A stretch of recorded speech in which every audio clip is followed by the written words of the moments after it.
desperation is often a word used towards the later end of the season, but today it resonates around both teams in Week 6. USL Championship action surges forward as Detroit City FC battles it out with Miami FC. And good evening, everyone, with Ricky Lopez-Espin. I'm David Gascon. Lauren Markwood will join us shortly, but Ricky, look at top to bottom. Desperation might be a little bit of a hyperbole for a few teams, but for Miami and Detroit, not so much. And 5 games in, you're only scoring 3 goals for Miami FC. You're at home, winless on the year. If you're Anthony Pujols, you change the formation to commit numbers forward. But when you get into that final third, things start to click. It's not a matter of if, it's a matter of when for this talented side for Detroit City. You play direct. Trevor James told us we need to start winning games, and we need to start winning games quickly. Well, it all starts with scoring some goals, and these two teams got together last season, and Ricky, there were some nail biters in both of them. And these teams know each other, they don't like each other, but you see these highlights. 3 of the 4 goals that were scored here, we're not going to see those players. We see Rivas getting the goal at Detroit City, but again, there's so much talent on this field for this Miami side, for this Detroit City side. Desperation, you mentioned it. You're going to see a lot more attacking football players expressing themselves in that final third, and I'm all here for it. And with Detroit, you mentioned it, they have a handful of players that have come in for Trevor James, and it almost feels like a brand new club, only their second year in USL Championship. And it's something that Trevor James said. He said, as the season goes on, you're going to start to see the players understand the way I want to play, and that's when you're going to start to see players like Skage Simonsen, Richard Ballard get in that final third and produce more goals that's expected of them from Trevor James. Now, on the other side of things, for Miami FC, you're thinking about a couple guys that can do some work. But on the back end, this man we talked to early in the week, Callum Chapman-Page, he's kind of that anchor, isn't he? And he's a leader. He leads by example, but also verbally, communication. But one thing about the change from Anthony Pujols, going to 3 in the back, Callum Chapman-Page has the freedom to step into that final third and have those open challenges, but also kickstart the attack between his passing range. Big question marks around both of these teams. Who will score first tonight and who will come away with 3 points? All that coming up on the other side. We'll get to the starting 11 and first touch. It's Miami FC and Detroit City FC coming up next.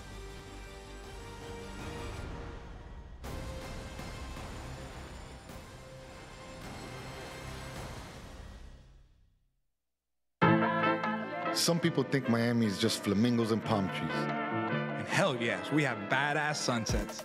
But Miami's Little Havana, Doral, Little Haiti, Hialeah, Wynwood, Coconut Grove, Kendall, Calle Ocho, Sweetwater, Homestead, cortaditos y coladas empanadas y croquetas. is so much more. This is the 305. This is who we really are. This is what we are all about. I am Latino. I'm a disruptor. I am LGBTQ. I am a villain. I am a mother. I am Haitian. I am an athlete. I am an activist. I am a king. I am American Dream. I am the future. I am Miami FC. No one was born a hero. It's an everyday journey. There are no shortcuts, no days off, no perfect scenarios. Things won't always go the way you expect. But overcoming challenges is part of the game too. Your time is now. When passion runs through you, become your own hero.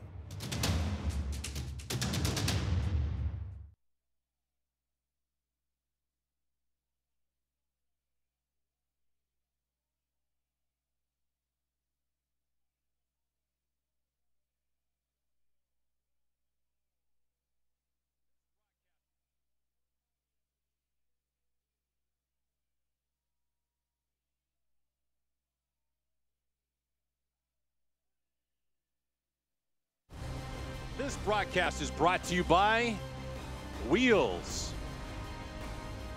FPL. Learn how FPL is investing in Florida's future at FPL.com/value. And Good Greek, moving and storage, your superhero movers.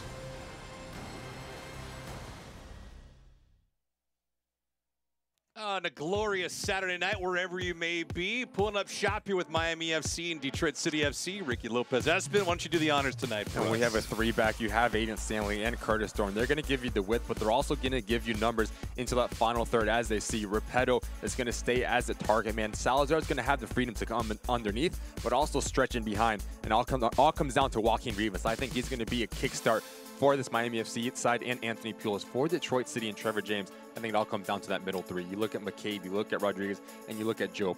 How quickly can they get on the ball? How quickly can they play on the terms that Trevor James wants to play? Matthews and Morris, willing runners. They're going to try to play direct, and second balls are going to be extremely important in this match. You could be so drunk on looking at offense and defense, but tell you what, Nate Steinwasser in goal for Detroit. He is the guy. He leads USL Championship in saves. He was 4th last year in saves. What makes him so good between the pipes? I think just his positioning for once, and also he has the ability to come off his line, move to his left, move to his right. He's very athletic for his size, and I think there's a reason why, not only in Detroit City, but this USL Championship, he's so highly touted about. Yeah, he was fantastic last week, despite the fact that Detroit City lost to Louisville City 1-0. It was just moments of brilliance from Steinwasser. He'll have to duplicate that feat tonight because although the teams have similar records, the goal production's not there for either. Contrasting styles, yes? Miami's going to want to play a bit more, knowing Anthony Pulis, but Detroit City's known for playing direct, those second balls. So that's why they have a lot of players in that middle to win those balls in advanced positioning. We talked about the talent, David. Don't be surprised if this game is 3-3 because you never know in the USL Championship. Fair enough. Well, the odds makers in Las Vegas have the goal total tonight at 2.5. We'll see if that is eclipsed. Detroit comes in as an underdog. Miami is an even favorite in this contest. Both teams, though, looking for goal production because there hasn't been many of that at all. Both teams only have 3 goals in the season. Detroit has surrendered 5. Miami FC has surrendered 6. Miami coming off a loss last week in Tampa. 2-0 was the final score in that one. And they had 5 of their 10 shots, Ricky, in the final 10 minutes of that contest. They woke up late, but Anthony Pulis felt like it was a good effort for a full 90. And that's something that also Callum Chapman-Page echoed to us on our call, said, look, it was probably the best performance. But again, so early in the season, it's a result-driven business. You need to find goals. You need to find them quickly at home. Another opportunities for this Miami FC side against a very familiar Eastern Conference foe. So Anthony Pulis, you know he's going to want his boys to be on the front foot for the first 10 to 15 minutes here. Well, fair enough. We got a couple of minutes before we get kickoff underway, so we'll take a peek now at the injury report. That's brought to you by Baptist Health. For Kyle Murphy, he's the first guy for Miami FC that's been missing not only 1 game, but this is the 2nd week that he's at MIA. And you're bringing Claudio Repetto, 2 different players. Kyle Murphy is a willing runner, likes to go in behind and stretch the opposition. Repetto's more of a target man, likes to play for his back to goal, but that's going to give the freedom for Rivas, for Salazar to come underneath. And then for Trevor James, you have Carroll, Matt Lewis, and O'Neal Fisher Jr., all defenders. So what does this look like for Bill Hart, Bryant, and Robinson? It's a big task against this very talented starting lineup offensively for Miami FC. The grounds crew doing some housekeeping right now, fixing some twine in the net. Hopefully that's not going to be an area of concern for Adrian Zendejas, but nevertheless, Zendejas needs to step up his game. There was a goal last week that he gave up early on that was questionable, and I think tonight's a perfect environment where he can build some confidence, especially against a team that you mentioned it plays straight north and south. And it's the beauty of a football match. You always have that second game, the game week after it, to redeem yourself. But you're looking at Hernandez, Craig, and Chapman-Page, and Zendejas. You talked about the communication. As the ball comes across the 6, someone needs to take the initiative. As we see, no problem anymore. Game time. Exactly. That's pretty good. That's pretty fast in how they did that thing up. Temperatures right now are 85 degrees. Humidity 81%. This is drastically different from what South Florida looked like just about 48 to 72 hours ago. So pull up a chair wherever you may be, grab a drink. Lauren Markwood will join us shortly. She's hanging out on the sidelines as well. But myself and Ricky, glad it can be here with us. Week number 6 of USL Championship action is now underway. Detroit moving from right to left on your screen. Miami, the home team, will be moving from left to right. Melvin Rivas, is the lead official tonight. Be walking and running up and down the pitch for us. Detroit and Miami, back and forth they went last year in USL Championship action. Final standings, both teams were qualifiers. Hernandez with a nice wipe away. That'll be resulting in a goal kick.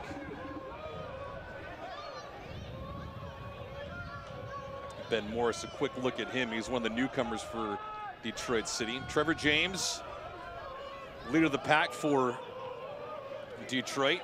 He spoke glowingly about his team, and he just feels like they're a couple things away from really putting a dent in their record. It's sub 500, but he feels like there are chances that are on the board. They just need to finish.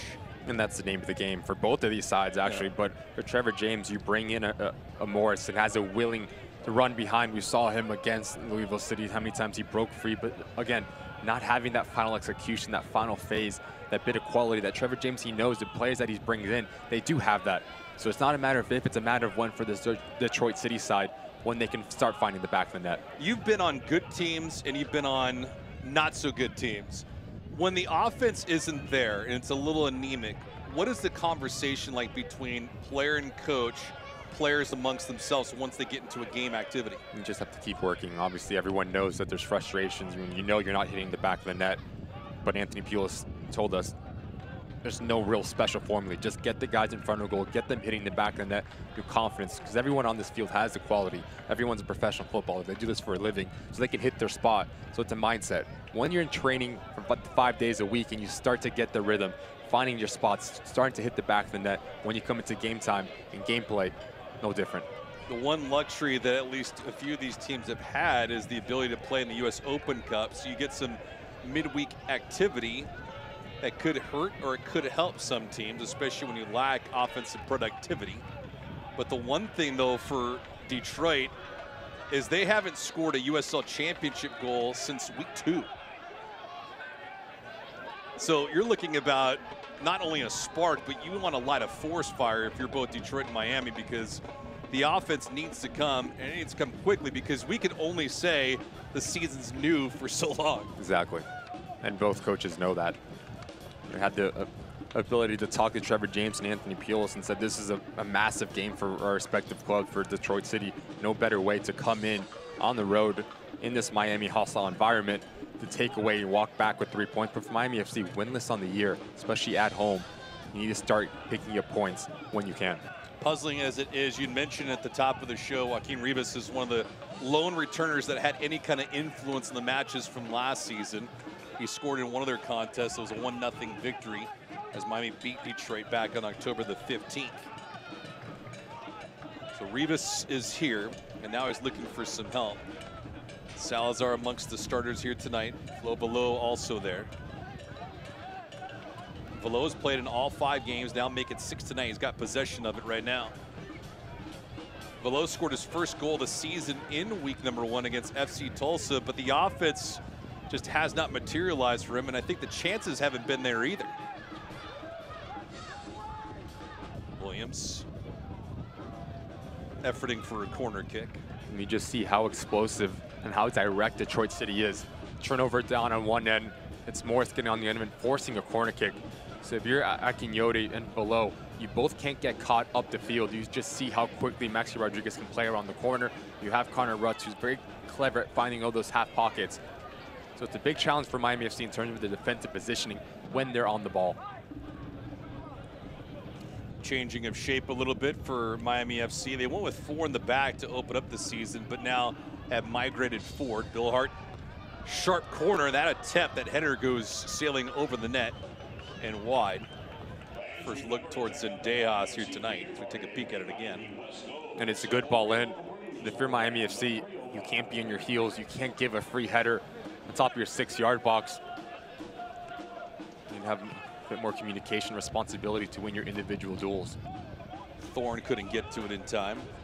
Thorne making his 3rd start in 5 matches. So it hasn't been the same 11 week in and week out for Anthony Pulis. Is that a concern for you, or do you feel like at this point you got to throw in different buys just to see if you could jumpstart the team? Well, it's a point that he brought up to us also, saying, look, we need to get players in rhythm to understand the tendencies of the combinations that they're going to play with. So, for example, Curtis Thorne and Salazar need to be on the same page. As Salazar is going to be hinged in by Trait, that's going to give Thorne, the ability to come around the corner to provide the width. Same thing on Aiden Stanley and Rivas. The more you play with those guys week in and week out, the more you're going to start to see the ideas come to fruition, especially on the attacking third. Well, let's see if they can make anything with it. Changing of shape and changing of personnel in a minor way. Zendejas was looking in that back line. Paco Craig is there. It's one thing with the defense of Miami this season. They have been sturdy as one can be. And now it's just about picking up the offense, some kind of capacity. Nice job by Velo and the rest of his team in tight quarters. Chapman Page. Page had some good spirits about him earlier this week when we spoke to him.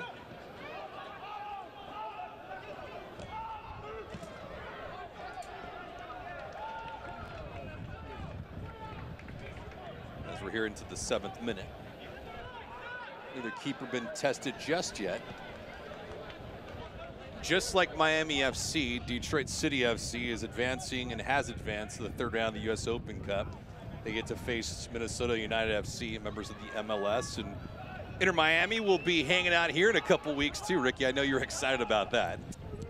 That's what you want. Rivalry game, Inter City. Last year had the ability to play the same game. There's a terrific outcome in terms of fans. That's another brilliant challenge from Chapman Page. And fans atmosphere, and I know these Miami FC players are just waiting for that game. Got to eat, and got to eat quickly if you're in that kind of an environment for Miami FC, especially against Inter Miami. Let's see if they can build on this. Chapman Page.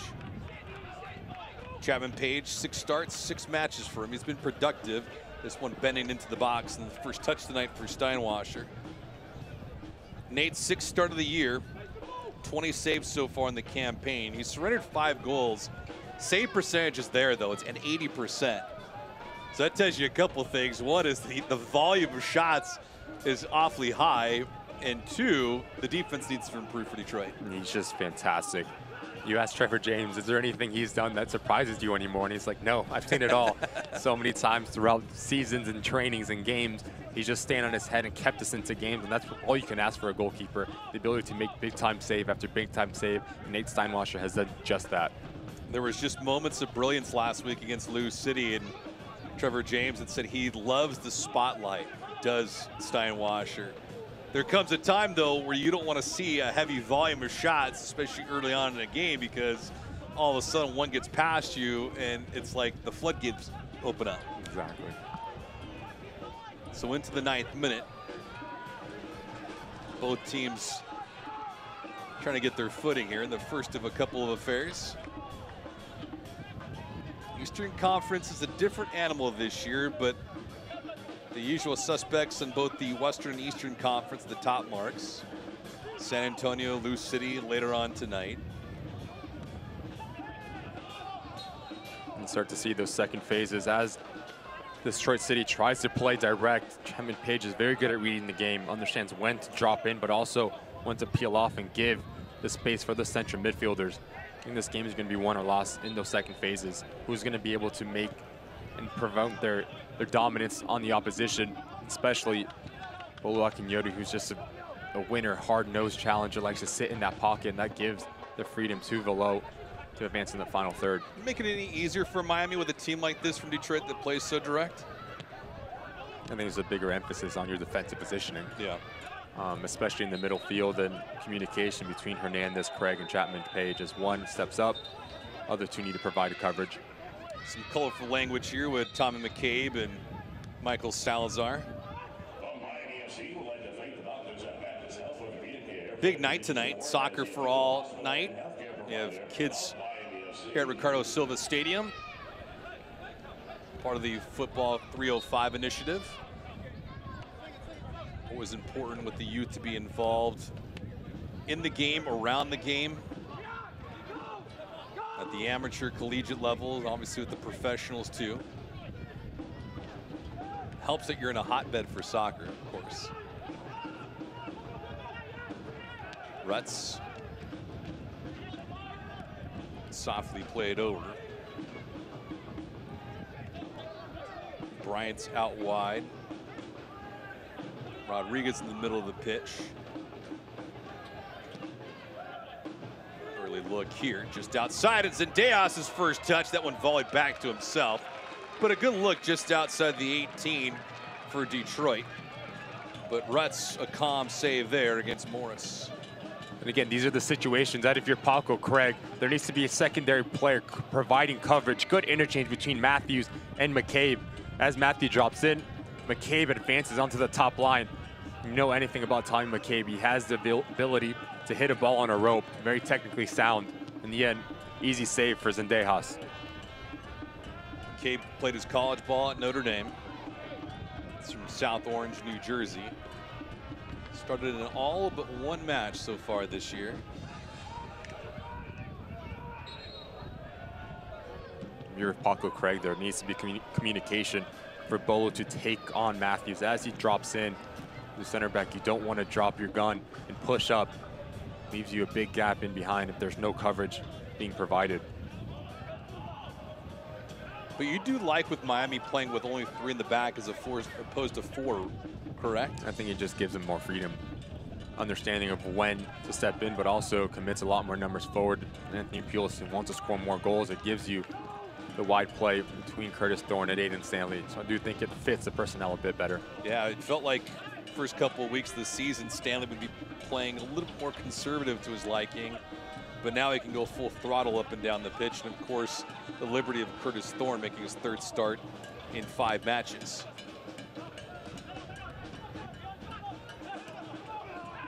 But everyone looking for a spark, and who's going to ignite it? Flo Valo has scored a goal this season. Paco Craig has also scored, and one guy that's out tonight, Kyle Murphy, has scored. As you see, Maxi Rodriguez just gets the better side of Salazar. Such a special play for Detroit City. Really dictates the tempo. Sits in that pocket, connects it back to the front. Once again, if you're Anthony Pulis, you're going to want Claudio Repetto to stay high and occupy the 3 center backs for Detroit City, to give those half pockets of Valo, Rivas, and Salazar to come underneath and provide that support system from the number 9.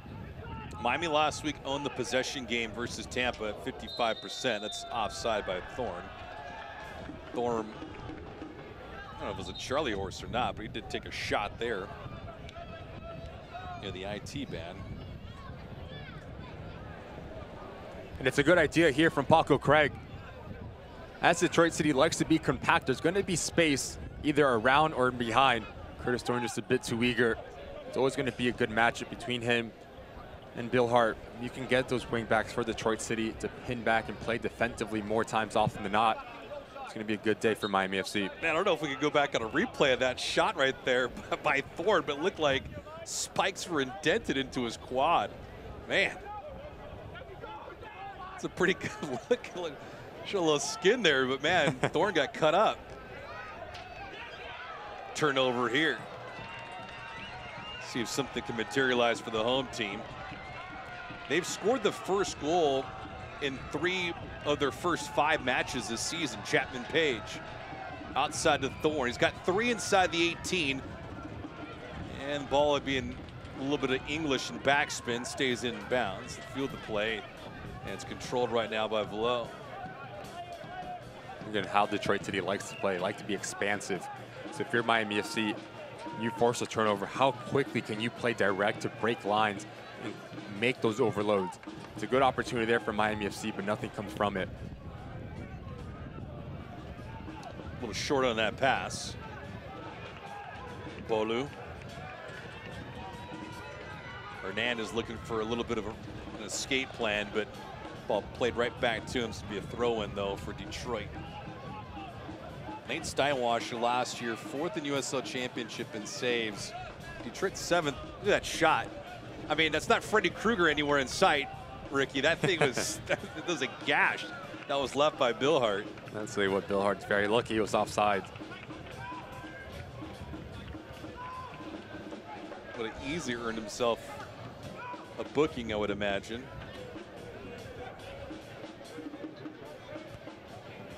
See, there's no support here for Salazar. They're staying away. Good ball. Played through, trying to fight for that ball and win it. Unfortunately for Miami, they just couldn't get to it. Aiden Stanley. Stanley's been more assertive in the last couple of weeks, and I think that's part of the liberty that you mentioned with not having 4 on the back line.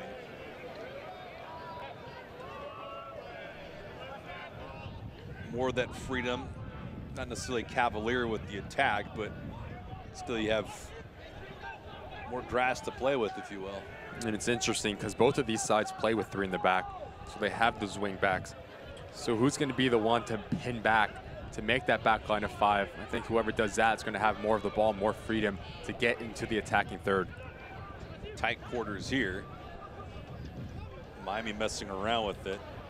Ball was given away as McCabe has it now. So a miscue results in a turnover, and now Zendejas will have to recollect. But it all started with Miami playing a little too careful with the ball. You see Detroit City's trying to step high, try to force a turnover. So with this back line for Miami FC, how clean can you be playing out of the back? Your decision making needs to be spot on. Detroit City has too much talent on that front line to give them any sort of hope, especially 18 yards out. Velo. Rivas had a gap on his right, but they didn't see him. Hernandez. Repetto looking near the 6, but he peels back.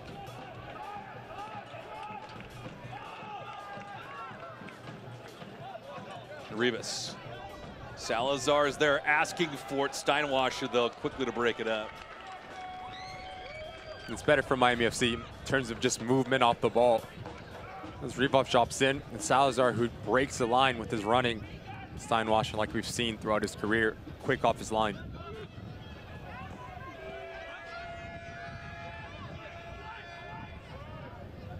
Paco Craig almost took a nasty spill there.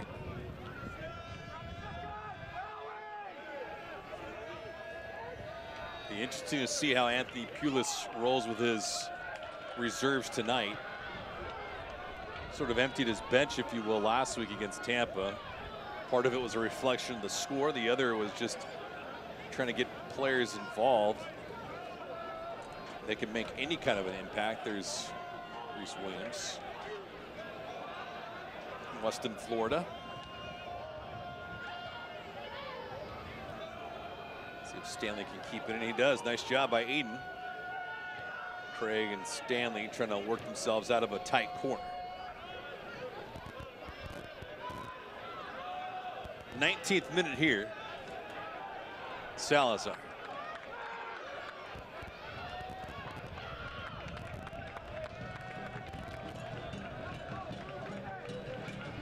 Chapman Page has been awfully strong so far through the first 5 games of the season. He only scored a few weeks ago and has been utilized on set pieces for Miami FC. This one played through. Thorne can't get to it though in time. There's Curtis.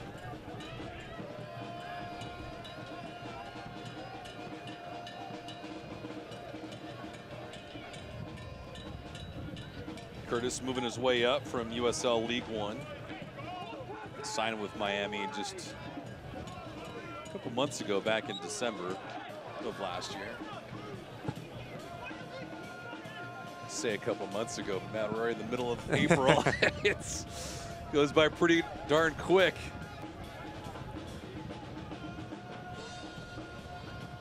Those are situations, if you're Miami FC, extremely fortunate. There's a handball on Bolu.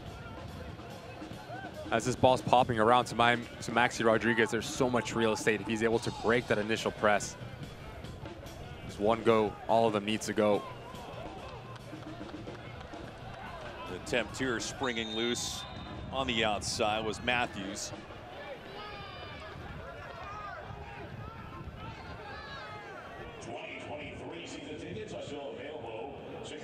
The willing runner of Matthews, Paco Craig does extremely well. Just cuts him off, and he feels any sort of contact was going to go down. But it's better from the back 3 of Miami FC. As Hernandez shifts out, Paco Craig rotates over, provides the coverage. Matthews was with Detroit City a few years ago, back in 2019, then returned. They've had a slew of players come in, and a handful of them that have gone on to different stages of their career.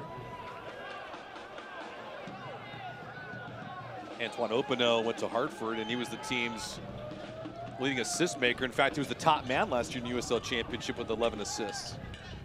Just everywhere in his career, he's been terrific, producing goals, producing assists. And who's going to be the one to step up and take that weight on their shoulders for Detroit City and have the talent underneath Trevor James, the identity, the style of play that they want to play.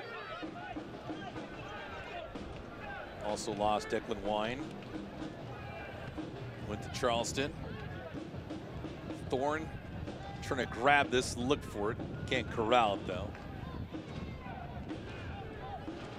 Sun setting right now, so that probably helps at least a little bit for Adrian Zendejas. No glare in his face should any shots come his way. Stanley got taken out there. We'll see if that results in an immediate booking, and it does.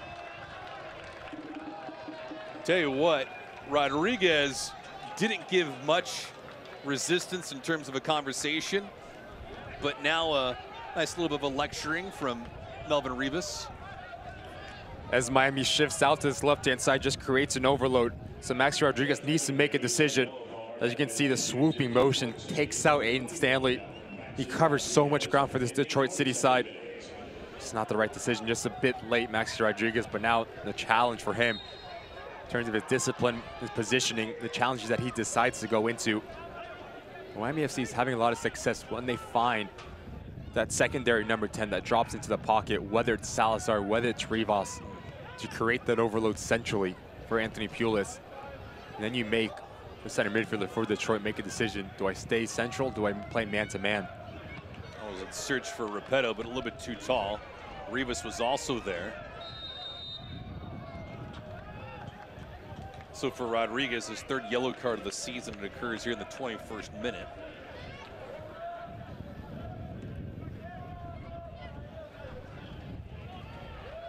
Match is just still rather fresh, and with all of that, check out with Lauren Marquith right now, who's on the pitch. Lauren, what do you got? Hi guys, I am pitch side, and it is a beautiful day here at Ricardo Silva Stadium. A perfect weather day, game day for some soccer. And I'm sitting pitch side, and I can hear Coach Poulos telling his team, telling Rivas, telling Salazar, telling Repetto to high press. And it's been 23 minutes, and you see them high pressing right when Detroit gets the ball. He wants to force them to make a mistake and then capitalize that, win the second ball, and go on a counterattack. Thank you, Lauren. Well, it's one thing that you play an opponent for the first time in a season, Ricky, but it's another to do it when the stakes are a little bit higher. You go into this type of a scene, Miami looking for their first win of the season, Detroit looking for their second, but both teams out of the playoff picture. I mean, it could change fast. One win gets you 3 points and you move up immediately, but you continue to falter back, all of a sudden you're in a hole you can't dig yourself out of. And the Yertersees was never questioned by both of these managers. They know it's a massive game. Yeah. To really kickstart and get the rhythm, to get the confidence within the team.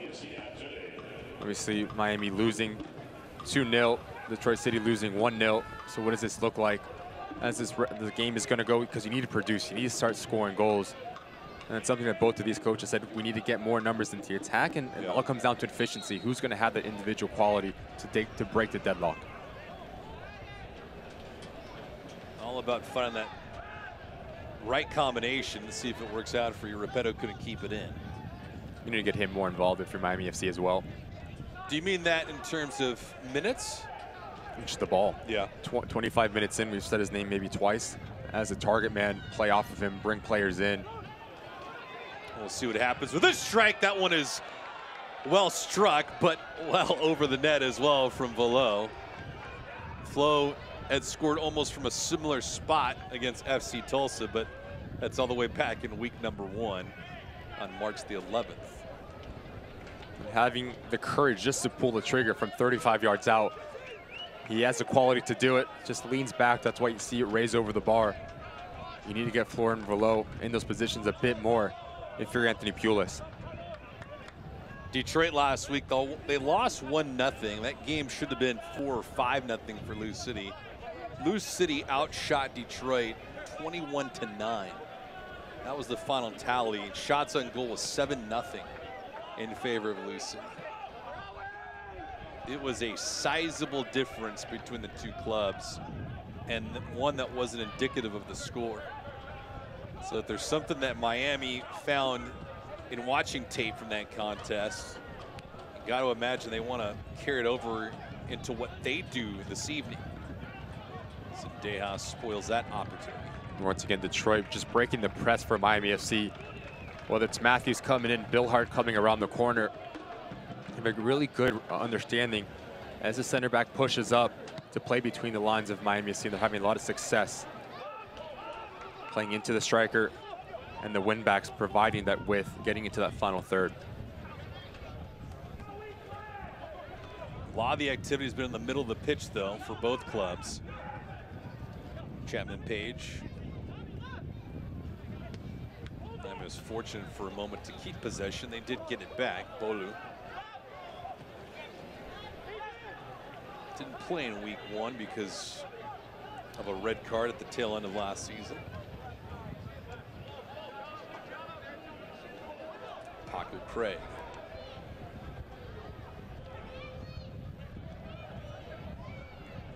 Let's see how organized Detroit City is trying to bait this Miami FC side to force a turnover, especially in their attacking third. Once it gets broken, there's a lot of real estate to operate in. Spaces just like this. Joaquin Rivas gets in the half pockets between lines. Back to Velo. Salazar to his left. I think it was the long way, though, to Hernandez. Hernandez didn't see any time for the first 3 weeks of the season. Velo just inside the 18. That pass broken up. Salazar was lurking and looking for it. Didn't come his way, though. Now a poor pass almost results in a clean breakaway, though. That would have been an unfortunate situation.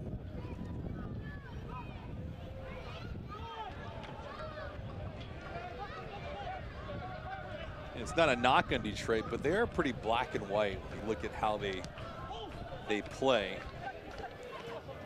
It comes down to fundamentals. Salazar, nice chip. Velo has plenty of space here. Elected not to take the shot. Stanley wanted it back, did get it. Wasn't on a run. That cross broken up. Stanley again.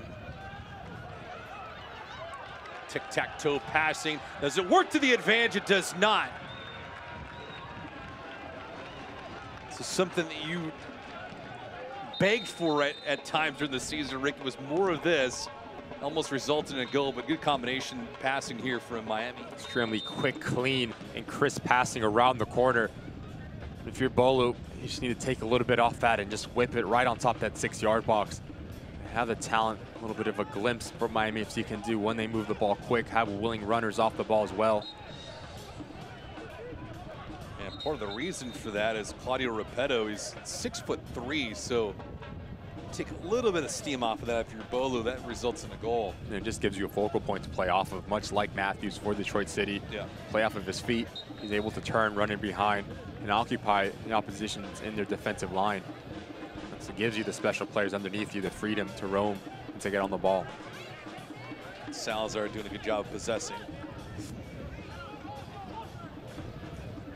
Chapman Page, 30th minute.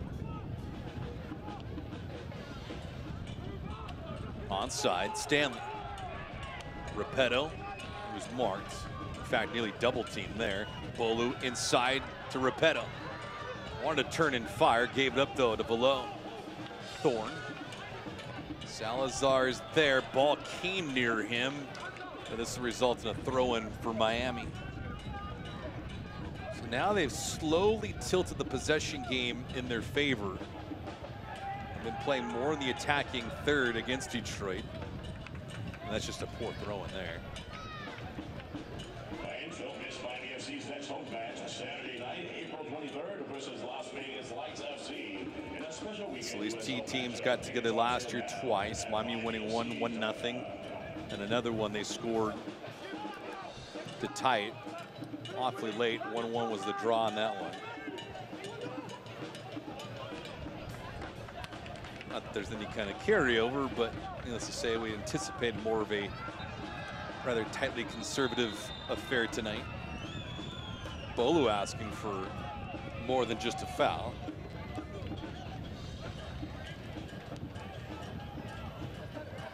Quick restart, Repetto. Stanley had to hold up though, it was close to being offside.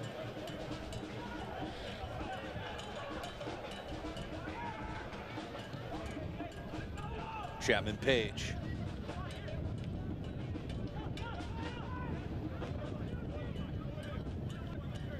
Detroit not chasing the ball right now, but now we have a foul as soon as we say that. As Rivas is down, he's in a little bit of pain.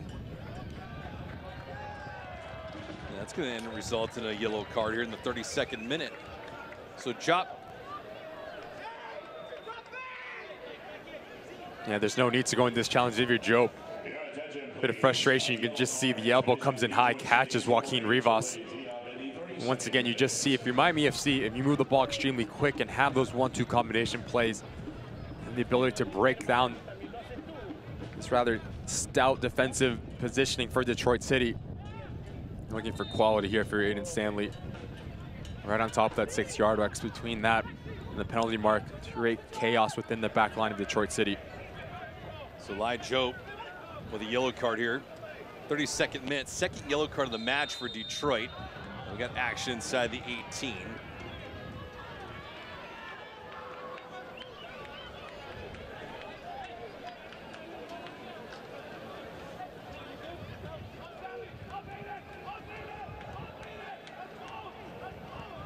Shots right now are 2-1 in favor of Detroit.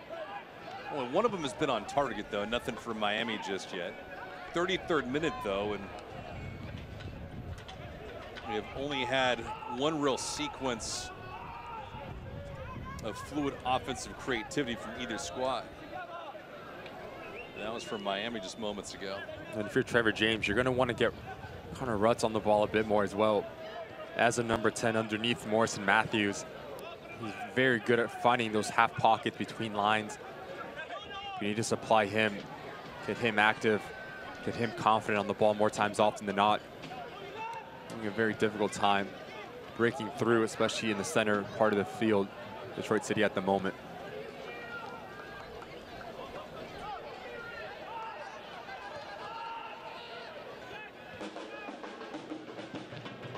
Steinwasser has to play this, but not a great clearance for him.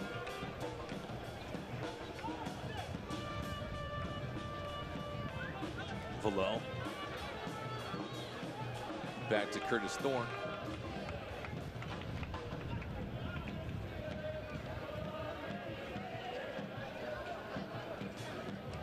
So see if the heat has any kind of impact in this match as it goes along.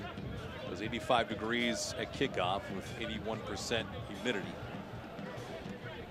Sun setting though. Things cooling off a little bit, not a whole lot.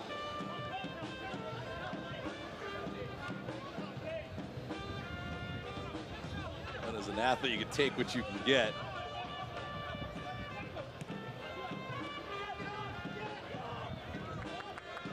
Repetto out wide. Repetto. Ooh, a little finesse on that pass. It was not what was called for. But fortunate enough for Miami, they have a throw-in. Thorne. He's got two, now make it three inside the 18. Thorne with the cross, the header. Salazar couldn't get to it, though. He's been extremely active. 35 minutes in, Curtis Thorne on his right-hand side. Providing the width, but also pinning back Bill Hart and making him make a decision. Did he stay centrally, or did he push out and come to confront Curtis Thorne? So far, Curtis Thorne's being extremely successful. Thorne trying his luck again. And I think he hit the nail on the head, though, too. It's the attempts, it's the tries. Below. Salazar. Back to Thorne, who's been awfully active in the last 5-6 minutes. Salazar, top of the box, outside. Stanley with a hesitation move. Just needs to be more movement as well, especially in those pockets of space. Miami FC. Out wide, the cross for Thorne. He got taken down. Chapman Page, that one airmailed.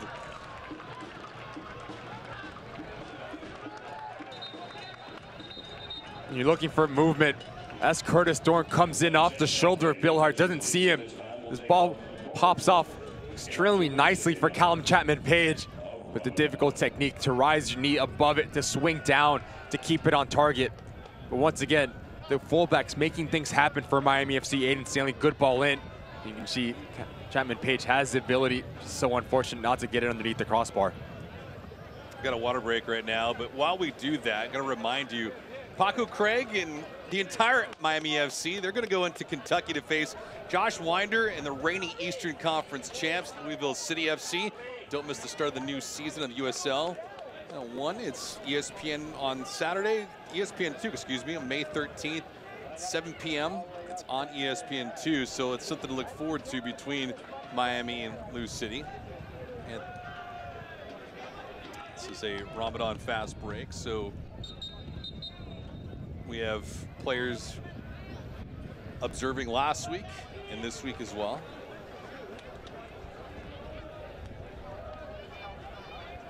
Are you a fan of fasting?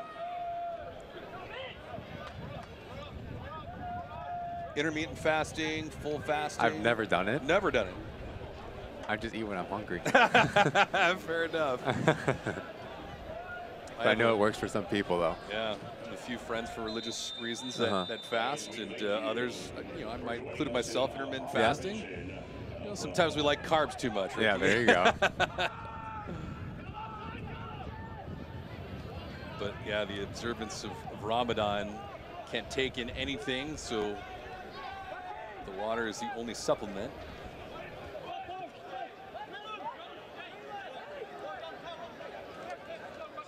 Make sure you stay with us at the break. Got stats, highlights, schedules, and also a look at the 17-year-old Josh Winder, who's making headway now. You think about where he was last year as a 16-year-old Ricky, and now a brand new year at the senior club. You'd like to say that's a lot of pressure, but then you look at some of the combatants overseas, and players that are Winder's age, 15, 16, 17, they have lived it, they've breathed it, and so this is good for someone like him. It's piggybacking off of what he did last year. What a fantastic opportunity. The difference between getting called into the youth national teams, U20s, but also the senior men's national team. It's a whole different ball game. Talking about on the heels of a World Cup, successful World Cup. Just hats off to see what he's done and what he's going to do. And just hats off for, obviously, USL Championship, giving him the platform to succeed and develop. Such a huge stage that he is on. And with the growing popularity, the eyeballs, the opinions, now here comes the pressure, right? Pressure is a privilege for these young men. Just see how compact and organized Detroit City is, especially into the mid to low block once Miami FC good ball. Watch out here, Stanley, Repetto, and Rivas all lurking, but the unfortunate thing is that situation for Stanley just could not hold on to possession here in the 40th minute. He knows he has a lot of real estate, as he likes to stay high and wide. You have to give credit to Reese Williams, stays with him like for like, doesn't bite in, makes Aiden Stanley make the mistake as it goes out for a goal kick. Detroit City, very difficult to play against. You just see once Miami gets into the middle third of the field, 10 guys behind the ball, compact, clogging the spaces. So if you're Trevor James, 40 minutes in, you have to be extremely pleased with your defensive positioning here. Simple as it is, Detroit doesn't make a lot of mistakes. It's one thing that's evident is they don't beat themselves too often. Didn't last year, and they won't this year. Very difficult to play against. Something speaks to the confidence, the success of Trevor James, the identity that he likes to implement on his side. You could say the same thing for Miami FC. Anthony Pulis, the amount of clean sheets that they got on the road in the 2022 season, that's not by mistake, that's by design. There's a very tactical matchup going on here between these two head coaches.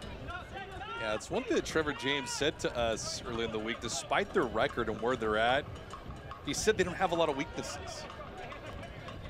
He says, and he feels that Detroit, his team, and Miami FC are way better than their records indicate. They're in false positions. And that's something that both of these teams know. You look at the quality, the talent that's on display here today. I mentioned it's not a matter of if, it's a matter of when. They start one player like a Morris, like a Matthews, like a Rutz for Detroit City starts to get into the rhythm, into the confidence, seeing the ball hit the back of the net. On the other side for Miami FC as well, Walker and Rivas needs to come alive a bit more. Salazar, Repetto, those players can change the game in a drop of a hat. Joe. Jalen Robinson amongst the starters here tonight. He's got possession now. Played his ball at Wake Forest. Back to Steinwasser, who's been quiet so far. Sterling Heights, Michigan.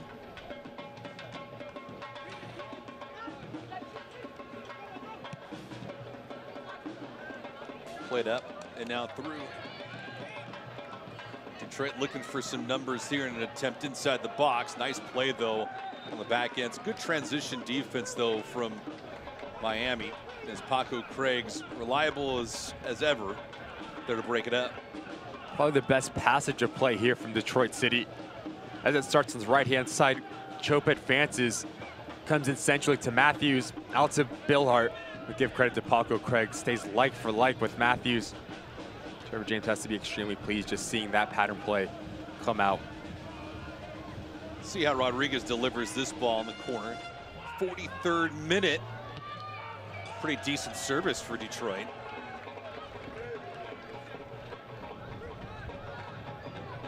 Again, these opportunities have been far and few for both clubs. Possession's a slight tilt for Miami, but nevertheless, they only have 2 shots and not a single one on target just yet. 3 goals in 5 matches.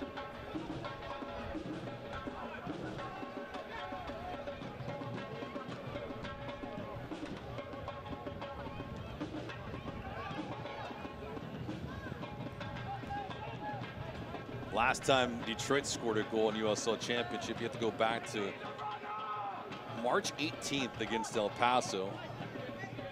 And oddly enough, when you look at what they've done this season, they've scored 3 goals, they've surrendered 5. All 3 of their goals were in that match against El Paso. Alarming, yes. That's a 50-50 ball there, and it goes against Thorne. He's gonna legit gripe there. A bit of frustration there from Curtis Thorne. It's gonna feel hard done by coming together between him and Bill Hart. Nice little battle that those two have going on this near side of your screen. But defensively, once again for Detroit City, whether it's Brian steps up, Robinson to win that initial ball in. You see how quickly the other two pinch in to make that coverage. You mentioned it, David, the ability to not hurt yourself is something that it's so difficult to perfect. It's the reason why Detroit City is so successful. They're just so hard to play against, and they have players that can't produce magic on the other end. They are with a couple guys out tonight. Matt Lewis, Stephen Carroll are both nursing injuries.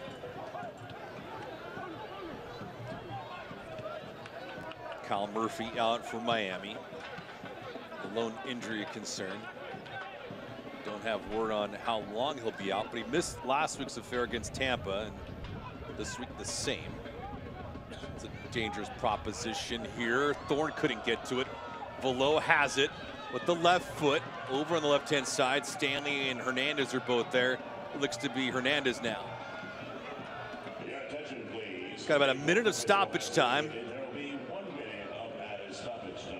And not a good attempt there for Miami. Numerous of times that Miami FC has broken on this left-hand side. Once again, just lacking that last bit of quality.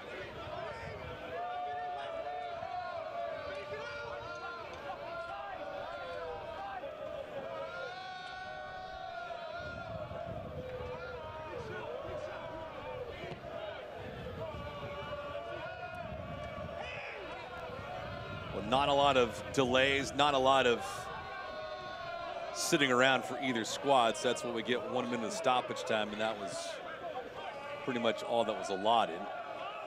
See one final push here from Miami. Chapman Page have to work quickly. Outside of Thorne, one final burst. And that bid goes sailing over the net. And that should do it, and it does. So a rather ho-hum first half of play. 45 minutes in the books here from Ricardo Silva Stadium.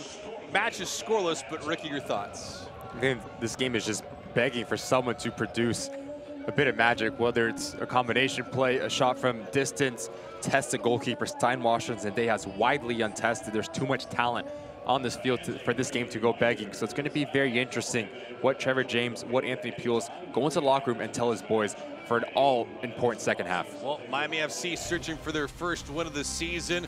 Only a couple of shots so far, nothing on target just yet. End of 45 minutes in the books here from Ricardo Silva Stadium. Miami and Detroit scoreless as we're at half. We'll be back.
Welcome back to the FPL Halftime Report presented by Macron with Ricky Lopez-Espin. I'm David Gascon and Lauren Markwood. We're hanging out with you. 45 minutes in the books here.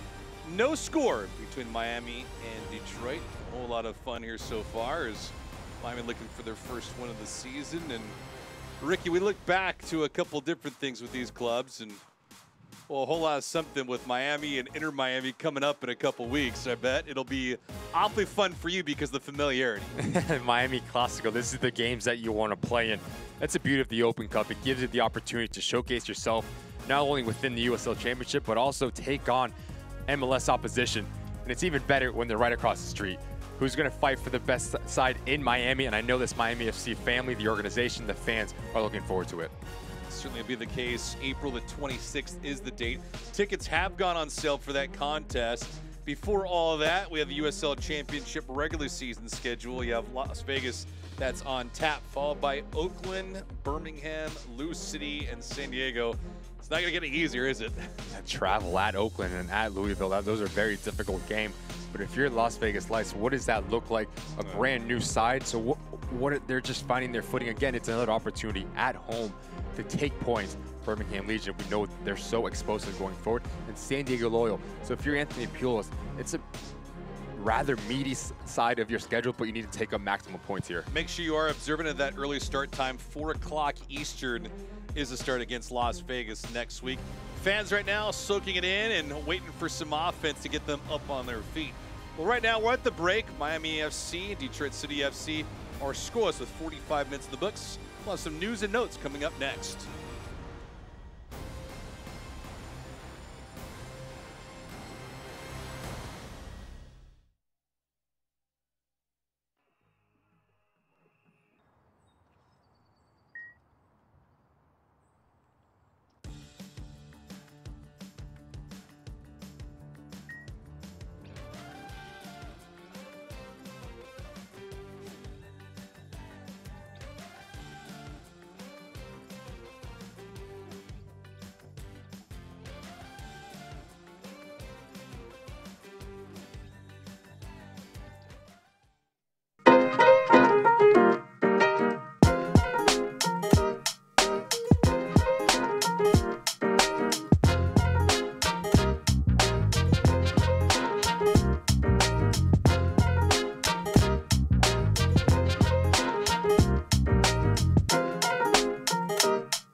Live here at Ricardo Silva Stadium, the campus of FIU, Miami FC and Detroit City FC.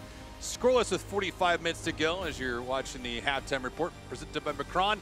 News and notes right around the corner.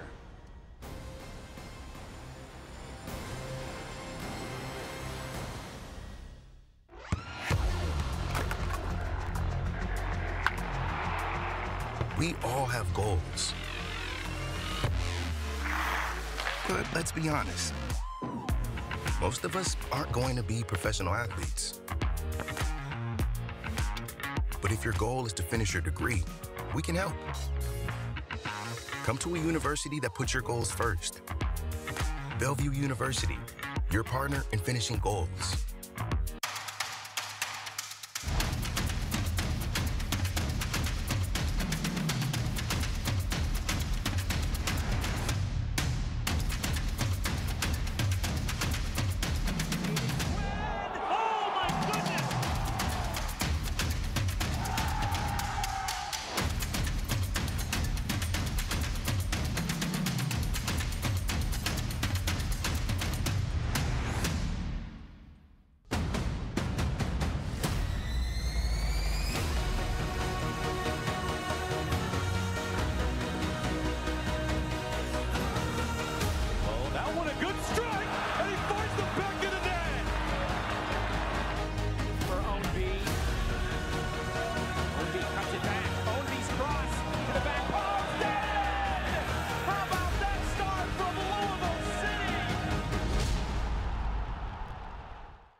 We all have goals.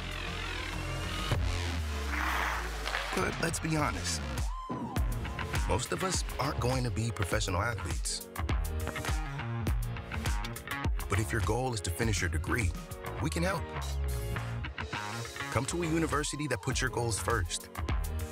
Bellevue University, your partner in finishing goals.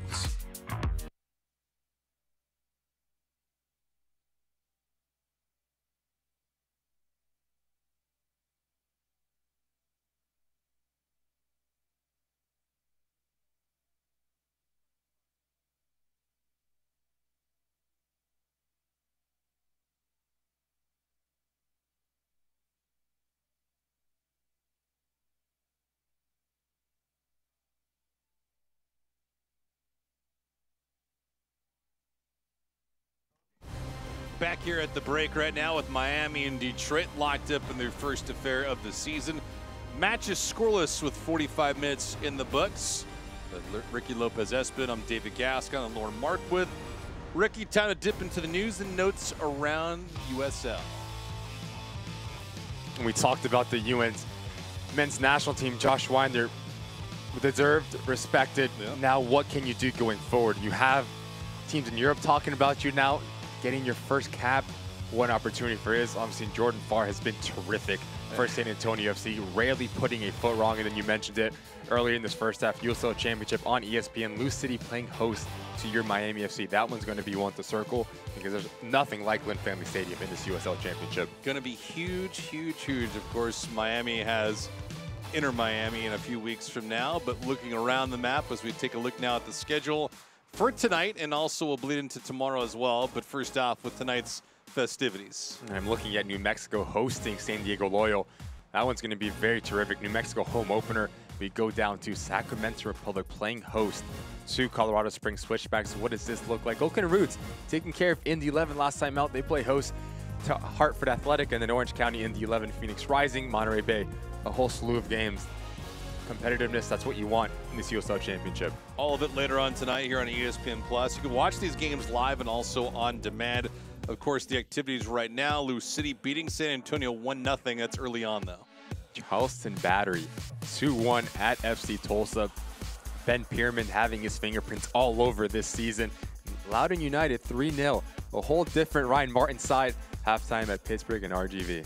Yeah, that's a little surprising with Loudoun United in Birmingham. It's a one-sided tilt. I didn't think it would go that way, but nevertheless, the spotlight is on Lou City and San Antonio this evening. It's a rematch of last year's finals. Lou City right now up 1-0. And right now here at the break, Miami and Detroit are scoreless. Will we get a goal? We'll find out. We'll look at the first half stats and also some highlights when we come around on the other side.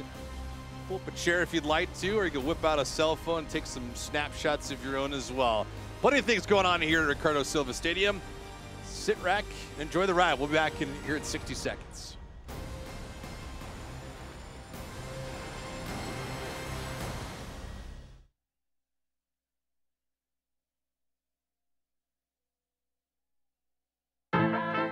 Some people think Miami is just flamingos and palm trees. And hell yes, we have badass sunsets. But Miami's Little Havana, Doral, Little Haiti, Hialeah, Wynwood, Coconut Grove, Kendall, Calle Ocho, Sweetwater, Homestead, cortaditos y coladas, empanadas y croquetas. is so much more. This is the 305. This is who we really are. This is what we are all about. I am Latino. I'm a disruptor. I am LGBTQ. I am a villain. I am a mother. I am Haitian. I am an athlete. I am an activist. I am a king. I am American Dream. I am the future. I am AFC.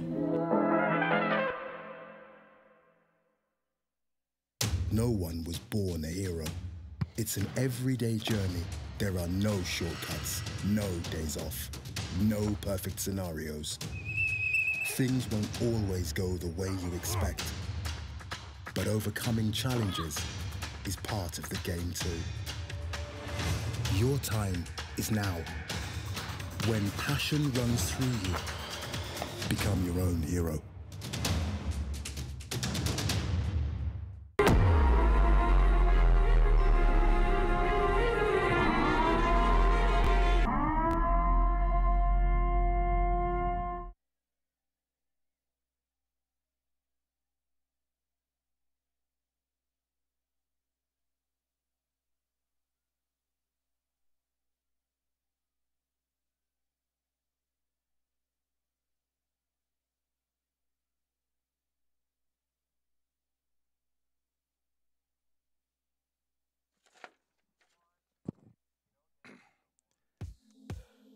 And this match is brought to you by Tata 2, Macron, and Good Greek Moving and Storage.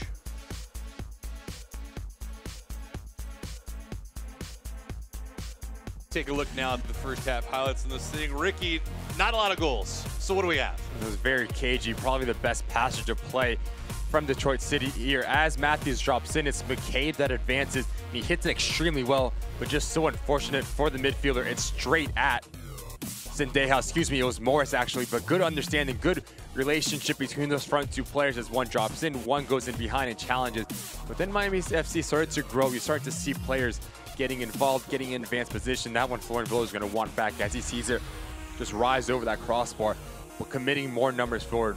Good combination play here, quick, clean, players moving off of it, but again, lacking that last bit of quality from Bolu. You just see too much weight on it, not giving his teammates an opportunity. And this is a beautiful for Anthony Pujols. Starts at Aiden Stanley, comes back around, and Curtis Thorne is knocking at that near post, pops off to your center back, Chapman Page. You can just see the disbelief on his face. He knows he can do better with this one with the quality that he has, but it's a difficult technique, and that's how we walk into halftime 1-0-0.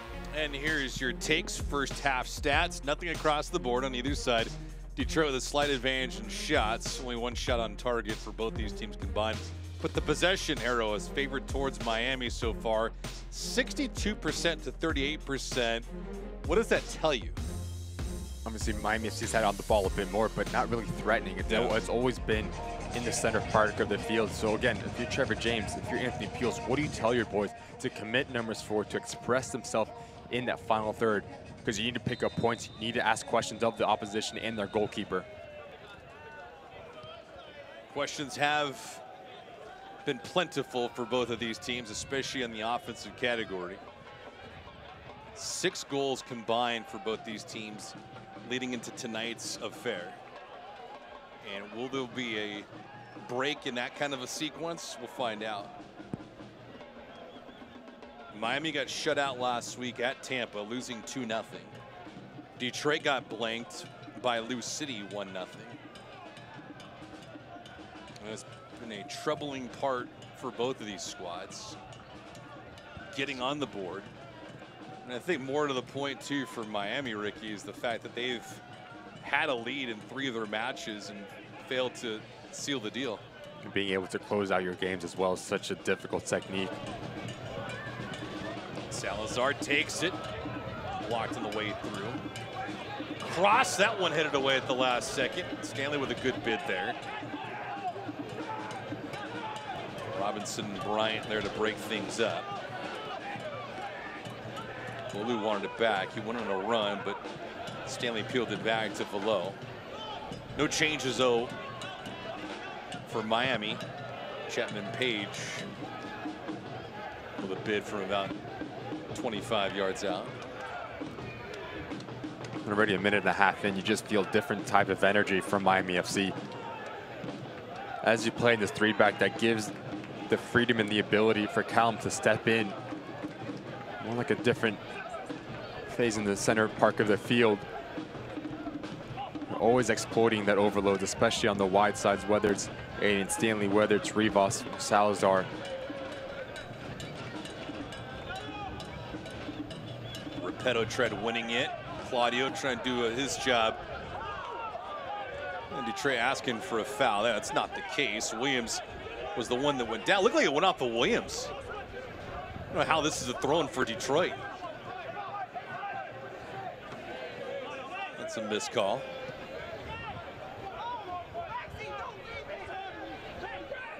Salazar got taken down by Williams. He dropped flat on his tracks. As Salazar comes off to this left-hand side, it's going to be Stanley and Salazar. The understanding between those two players needs to be spot on. As you can see, very clever there from Salazar. Not a lot of contact, but goes down. Once again, very dangerous set piece for Miami FC to ask questions of Nate Steinwasser in that back line. Chances have been far and few. So whatever any kind of embellishment can provide. Thorne on service, working claw the header. Good stop by Steinwasser. You see Chapman Page the second time tonight he's looked to the heavens, and both times he's come up empty. When you whip the ball in a good situation, good things happen as Chapman Page rises up above everyone. does everything right. He heads it down over his right shoulder, snaps it. Once again, Nate Steinwasser, the player we talked about time and time in that first half, standing up massive for Detroit City. Well, not called upon as much tonight as he was last week against Lou City, but it's a big play here to open up this second half. Remember that one. It's the first shot on goal for Miami FC tonight. And Chapman Page, who had a look outside the box in the first half, missed on it, going high and wide. There was spot on, just denied. And you're always told when you head the ball to head it down. Really throws off the goalkeeper, the inability to read the bounce off the deck. Steinwasser's positioning was perfection. Doesn't go down too early, just shuffles across. 50th minute. Bolu. He got taken out. Below Chapman Page again. Salazar back to Velo. Chapman Page. Let's see what he delivers here. Miami FC continuing to apply the pressure that they did in the first half. One of the territorial advantage, but nothing to show for it in the offensive category just yet. Back to the service though. Brilliant ball in from Curtis Thorne, but as you just see, heads down. Steinwasser doesn't read, doesn't try to guess, stands his ground. Big type save.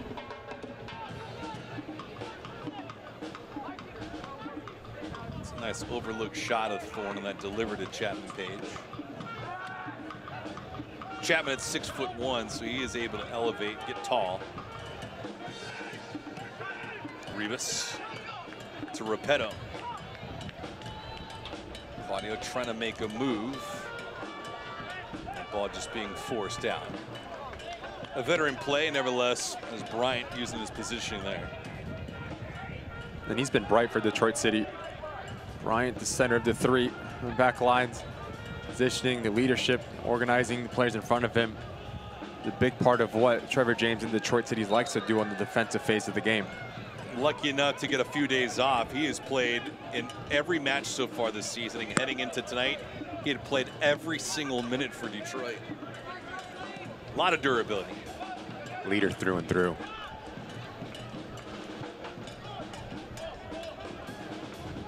So no changes on both ends for Detroit and Miami. As I mentioned, it was rather warm here at kickoff. Kickoff time just a little bit after 7 o'clock here on the East Coast.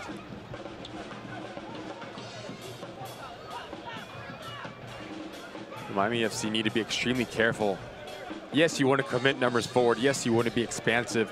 But that leaves you extremely vulnerable going back the other way. We've seen, whether it's Matthews and Morris, the ability to stretch and going behind and test the shape. So if you're on the ball in Miami FC, you need to be extremely clean in your passing and your decision making. Chapman Page wanted to get it back. The service a little bit too long. Salazar's chip. That thing was not well struck at all for Michael Salazar. He'd love a mulligan on it. And then just Salazar, you step up into the top of the 18-yard box, just awkwardly comes back, trying to get your feet underneath you. It's a good idea to pull it back across to create your own space. But just gets it all wrong. As he's leaning away, you can see as he swipes at it. And those gaps are narrow, and the time to get to that ball and tee up, you have to be awfully quick. Similar to what happened to Miami last week with Tampa Bay, that just did not have a lot of avenues to shoot from. And when the chances did come, they were closed up quickly. But much to be expected in USL Championship. There's just not a lot of teams that concede much of anything. Maybe this could be a booking for Salazar, and it is. Salazar not happy with the call. I got to ask Ricky, what say you here in the 53rd minute? First, it's good understanding between Maxi Rodriguez. Yeah, I think he gets the ball first with the fall through catches McCabe. But if you're Trevor James, you want to see the relationship between Maxi Rodriguez and Tommy McCabe a bit more. You see, as Rodriguez lets his play develop, he draws in Bolu, dishes it off to McCabe at the right time. But if you get those players on the ball for Detroit City, pulling the strings, dictating tempo, playing on their terms, it's a good day for Trevor James. But 54 minutes in, we haven't really said their name as much, as well as Connor Rutz, those three players, the triangle in terms of the formation for Detroit City really made an impact so much. Yeah, they have failed to make an imprint so far in this match, but on the other side of things, they haven't conceded anything. No, I think if you're Trevor James, you're happy defensively, but you want to provide a bit more spark going forward. How many times have we said Matthews and Amo Morris, those two strikers live and die by the service that they get? We've seen glimpses of it, but not enough for the like of Trevor James. Yeah, it's certainly a good point, because you can look at it at a micro level or a macro, because this is certainly not a sample of what has been, and this is indicative of what has unfolded all year long for Detroit. And they have not had droughts. They've gone stone cold. And we just see it. There's glimpses of combination play, players expressing themselves in that final third. It's just not as often as Trevor James would like. Yeah, to put it in perspective, they've been shut out in 4 of their first 5 matches this season. It didn't take them until match number 20 last year to be blanked 4 times. That's crazy to think about, right? Especially when you look at the offseason. You're bringing in the talent that they did their homework, bring very talented players, Richie Ballard, Skage Simonson, talk about a Tommy McCabe, you talk, the list goes on and on.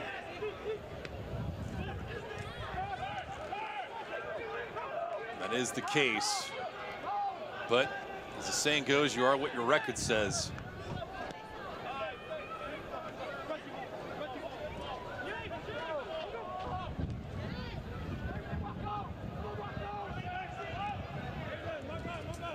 In the 56th minute, you're thinking about creativity. Who's going to crack open first?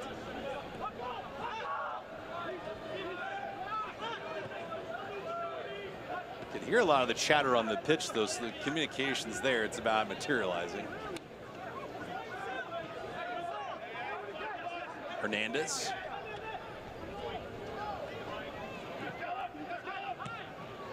Again, Detroit trying to switch the pitch. Lift it up. Here's Curtis Thorne. Thorne in a jostling position with Reese Williams, who's able to win it. And then he's fed nicely. Here's Thorne outside. Thorne. And goes harmlessly on target towards Steinwasser.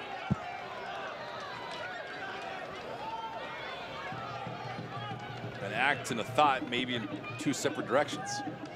He's been so active on the right-hand side, both sides of the ball. I saw moments ago doing his defensive duties, but as well getting into that final third. Once again, just that last action has been letting down this Miami FC side. Keep away there.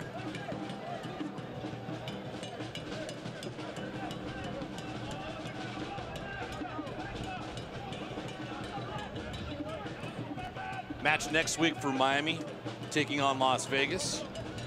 Match is not a week from now. It is 8 days from now. It'll be on Sunday, 4 o'clock Eastern.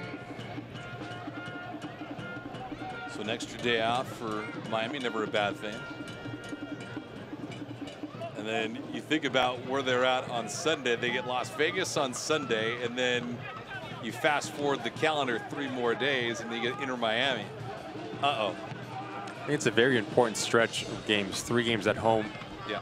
This Miami FC side realistically have the ability to take all and league play 6 points. Bring in the Open Cup. What can that do for your conference if you're able to walk by MLS opposition? Really important part of the season. Yeah, and the one distinction too with the US Open Cup is there's no draws. Exactly. So you can have some fun if you go to extra time, and then of course penalties to decide it if need be.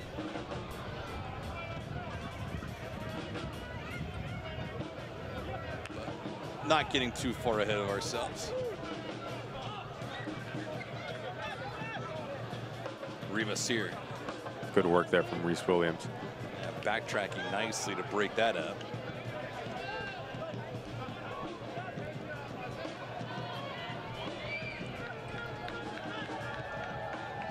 Yeah, the ensemble for Detroit is stout defensively. Played through. Thorne trying to hit the accelerator, could not keep it in, and that certainly won't count. Thorne sliding on that quad, that thigh area that was carved up earlier tonight.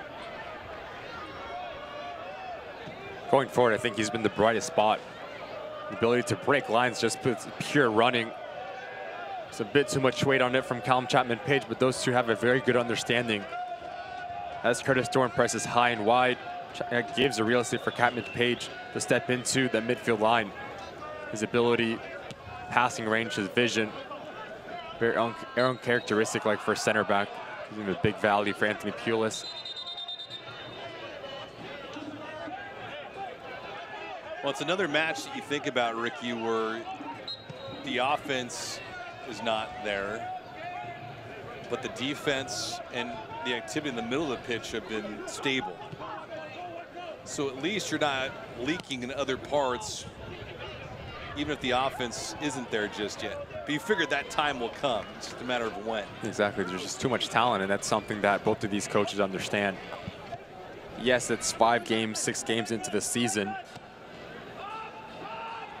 But at one point, you need the players to step up and start producing, especially on the attacking phase of the game. And it was interesting because Trevor James and Anthony Pulis both told us on our phone calls that at some point you can give the players the recipe to make whatever they want to make, but once they get on the field, it's up to them to produce. And you have to have the trust, and both of these organizations do have the trust, the talent. They've done their homework. They bring these players in to raise the level. And once again, at the moment, just finding very difficult to break through and get into gear 3. Like we know that they can do. We've seen it throughout the 2022 season, through players' careers. For just some reason, it's just not clicking at the moment. Well, Miami this year added 10 new players to their roster. 14 returners. They came into this contest, much like with Detroit, a negative goal differential. -3 for Miami, -2 for Detroit.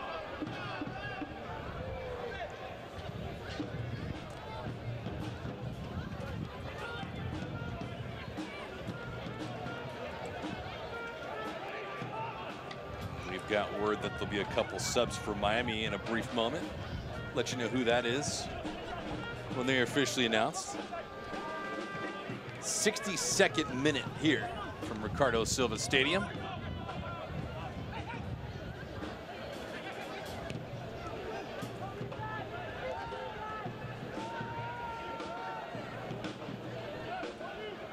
At the conclusion of this match, we'll have some stats, some highlights.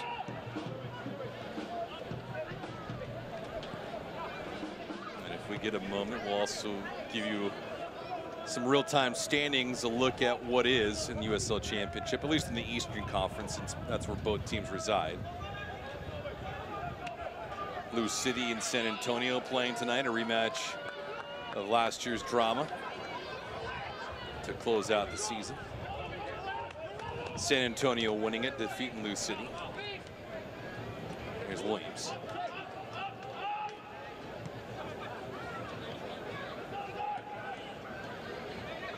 There's a bunch of teams, though, that are on the move. Sacramento is certainly one of them. Birmingham, another. Loudoun getting a big win tonight, Loudoun United.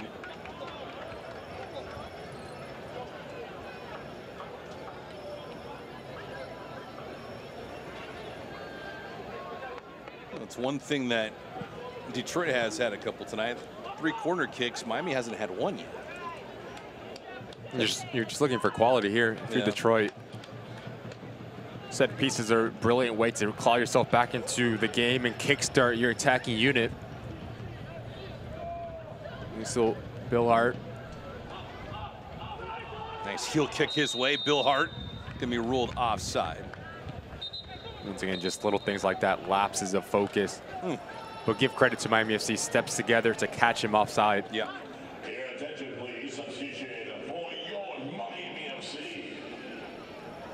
So the first substitutions of the night brought to you by Lexus.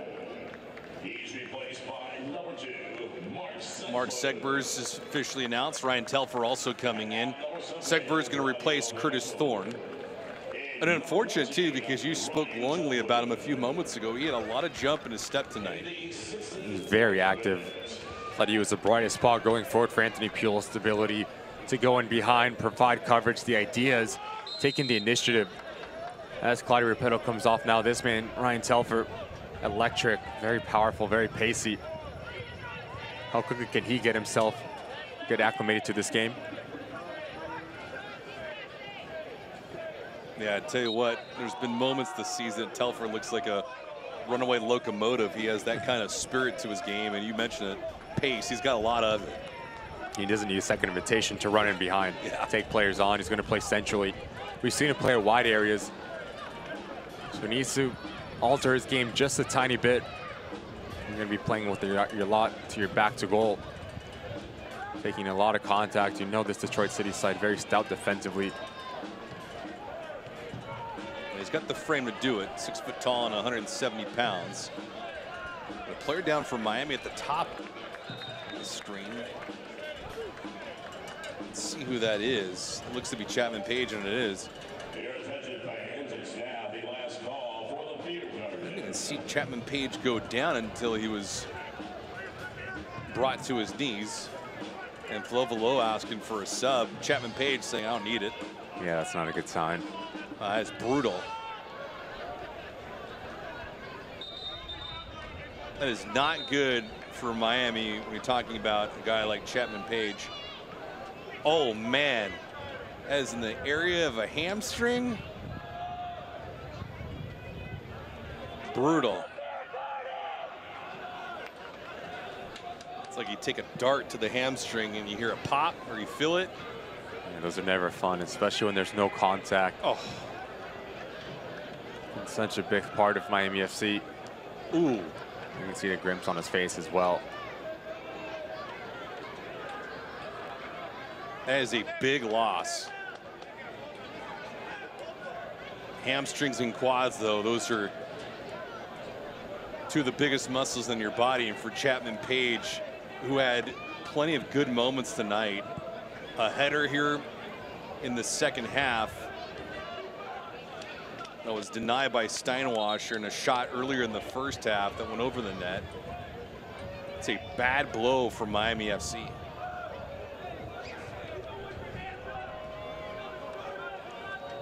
Looks like Richard Ballard's going to come in for Detroit.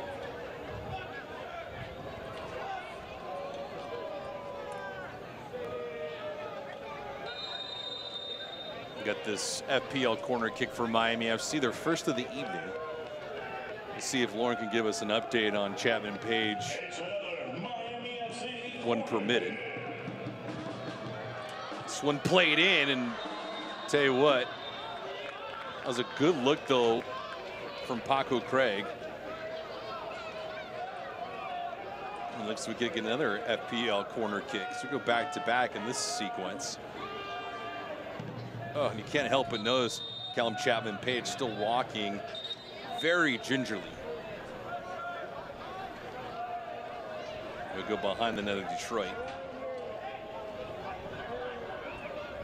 Seems like a head injury at the moment for Bryant as he comes in and tests his Paco Craig.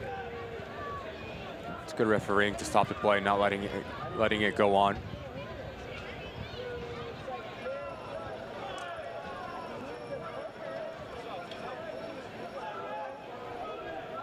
So Bryant down to a knee.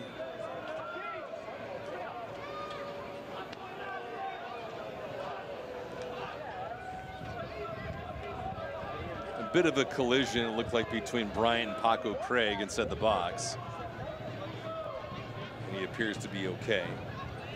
So everyone on the pitch getting some hydration.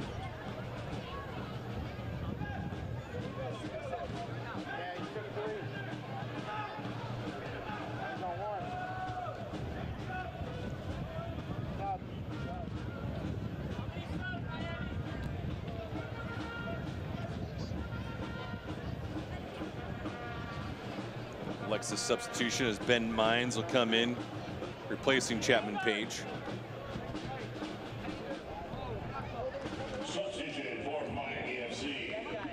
So the second sub for Anthony Pulis, but this one's of grave concern.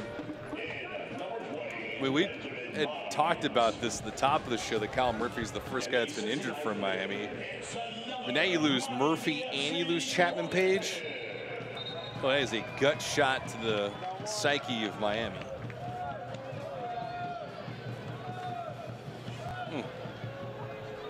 It'll be very interesting now. The changes that Anthony Pulis makes tactically. Who's going to slot in as that third center back? Do they go back into a 4-back system?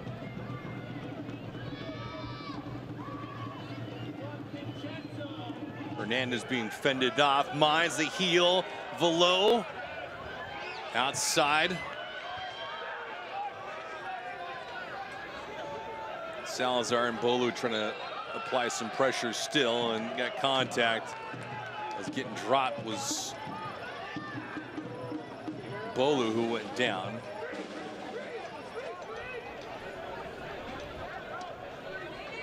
Now Rivas was at the top of the box, but he peeled back a couple feet. Looked like he was anticipating that pass from Rivas, but he couldn't get the shot off.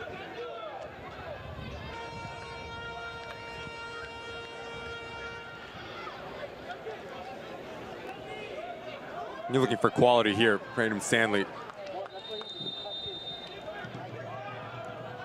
A lot of options here. Dump it into the back post, try to squeak it in. Steinwasser's near post, around the corners, set plays. We'll see what Miami has their sleeve. This one chipped inside for Craig.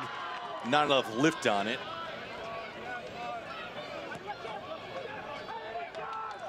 Again, the chance was there, but the quality of it, sea level.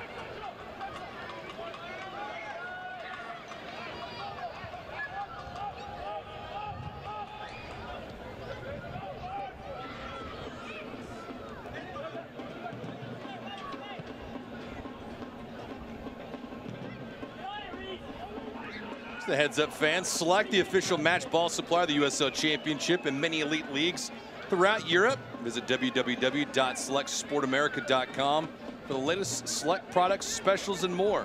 Select, player's choice. With Ricky Lopez-Espin and Lauren Markwith, I'm David Gascon. You're watching live here, Miami FC, Detroit City FC from Ricardo Silva Stadium. An extremely warm and at times damp Saturday night. If you have not watched the news and not tuned in nationwide, South Florida looked like a walking flood zone for quite a while. It was hit with 20 inches of rain Wednesday and Thursday. It was not a pleasant sight to see.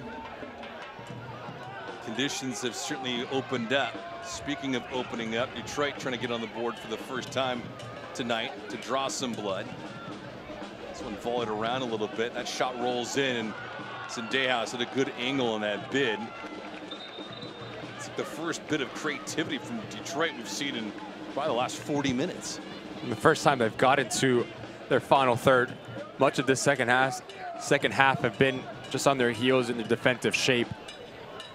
Have the ability to combine, as we see Reese Williams making way for Richard Ballard. I think he's a player that Trevor James is going to want on the ball.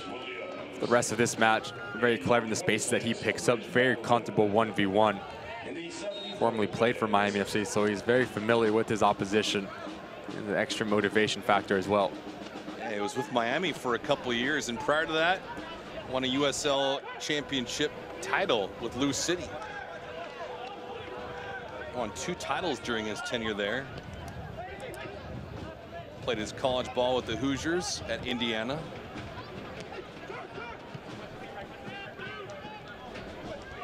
You see tactically Miami FC switching into a 4-4-2.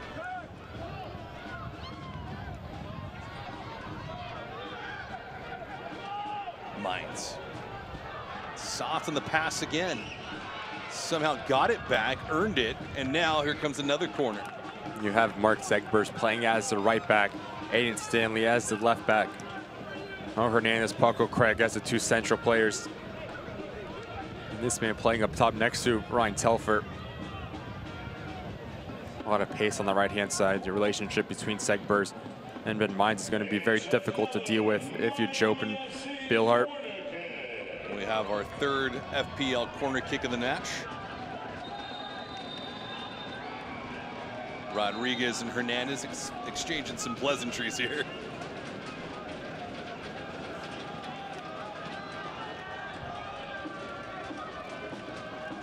Melvin Rivas, the lead official tonight, not having any of it. Let's see what kind of delivery here for Miami. Ooh, Craig is there. Craig in search for it. Did not hit it flush, but he was in a dangerous spot. And it's a brilliant opportunity here for Paco Craig as he squeaks into right on top of the 6-yard box.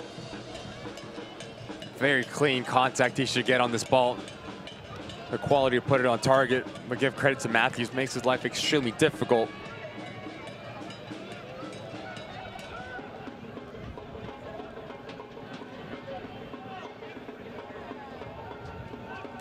'76th minute.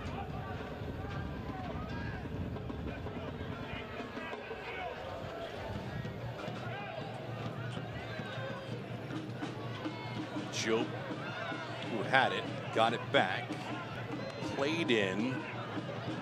Ooh, that was in a dangerous area as well. And Zedeas, unlike last week, takes it upon himself to attack that ball, and he did, as Stanley was using his body positioning nicely to fend off a would-be attacker for Detroit.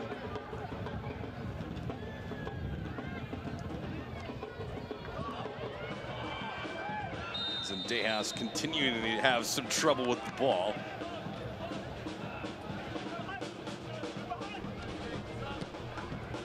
Got another Detroit sub coming in a couple moments from now. Steinwasser on it. Steinwasser's one big stop tonight was on Chapman Page, a header to open up this second half off of a set piece from about 5 feet away. Closest look for either team tonight to get on the board.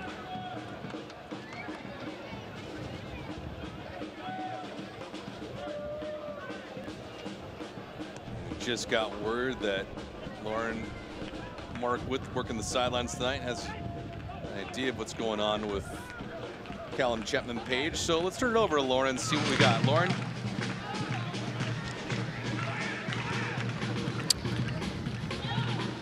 Yeah, an unfortunate loss for Miami FC. Chapman Page went down a couple of minutes ago, and it did not look good. It looks like it could be a pulled hammy. You saw him walking off with the trainer. He's now sitting sideline, had a towel on his head, not looking good. A huge loss for Miami. But, you know, 76 minutes, still time. Also a big opportunity for someone to step up and, you know, get that first goal and get them on the board and get their first W of the season. Appreciate that, Lauren. Yeah, towel on your head, looking down. I mean, that has all the makings, Ricky, of 4 to 6 weeks. That's tough. It's not what you want if you're Anthony Pulis, especially. And such a good relationship within him and Paco Craig. It's a bad turnover. Bad giveaway here by Stanley. See if the defense can pick him up, though, as he got contact. Nice steal, though, by Paco Craig. Heads up play by the veteran, and back comes Miami on the counter. Salazar's out wide. He's got possession now. Salazar, the cross, that header just off the mark from Telfer. Orion was there, but the accuracy was not.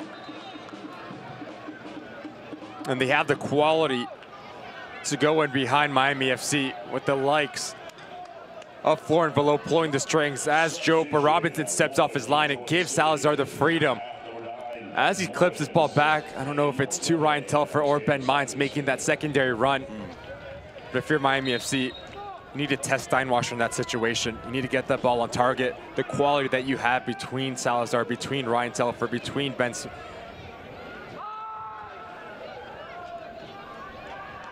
Skage Simonson now in for Morris.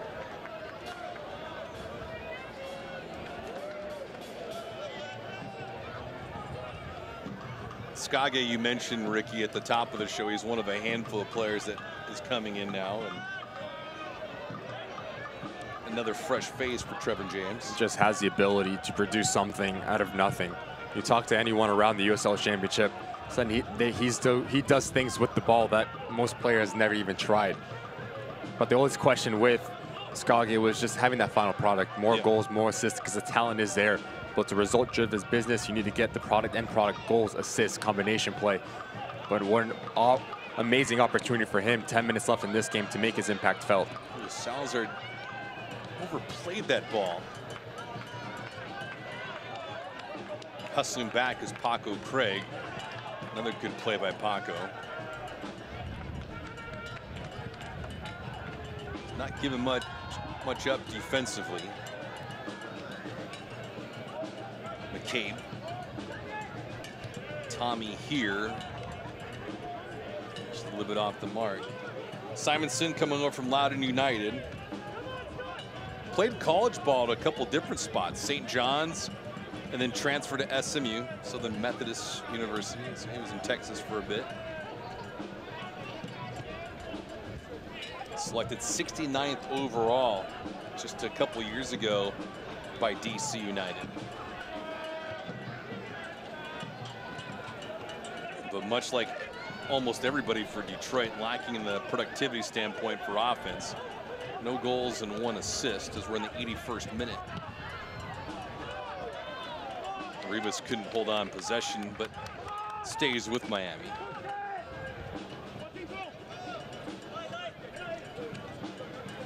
Stanley was camping out on the right side of the pitch in the first half, has now migrated over to the left side. As you mentioned it, Ricky, Anthony Pulis moving the chairs around. Furniture needs to be recalibrated. Well, you have Ryan Telfair and Salazar as a good ball. Ooh, dangerous. Steinwasser swats it away at the last second.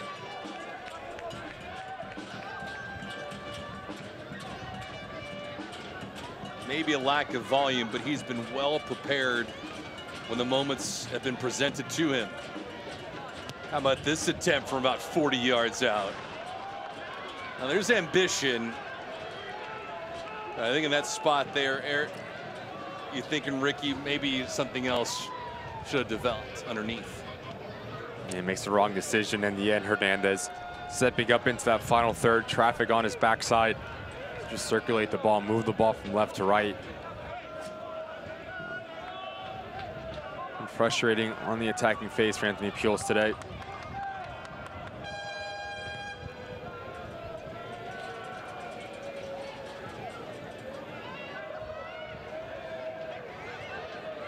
Bola with a pretty decent play. Gonna watch out here though.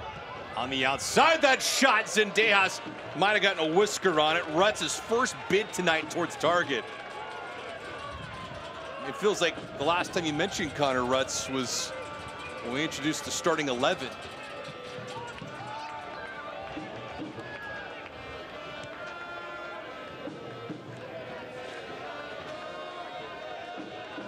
So both clubs making substitutions.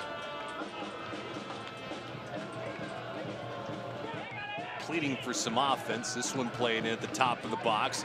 Dangerous circumstance here. Zendejas stays on his line. That ball crossed over the opposite way.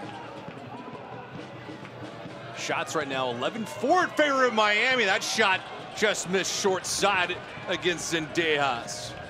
You're starting to see the confidence come within from this Detroit City side as Joe just ropes this thing. Just so unlucky. It's on the wrong side of the post.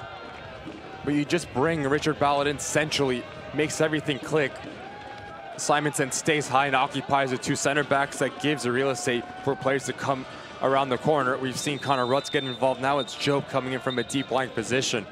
Let's give credit to Trevor James pressing all the right buttons to get reactions out of his boys. It's just the second shot of this half for Detroit. Miami has 9. As Hernandez grabbing a breather.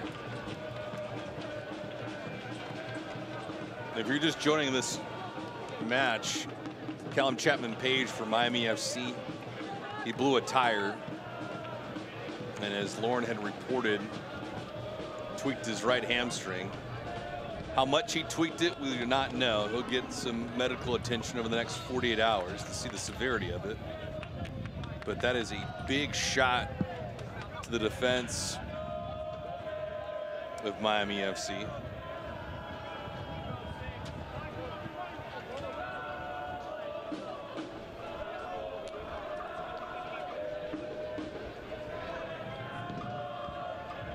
Moises Hernandez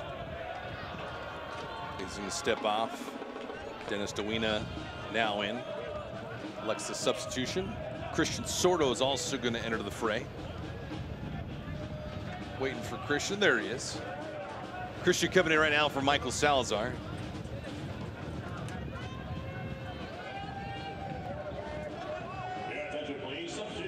Both substitutions occurring here in the 85th minute.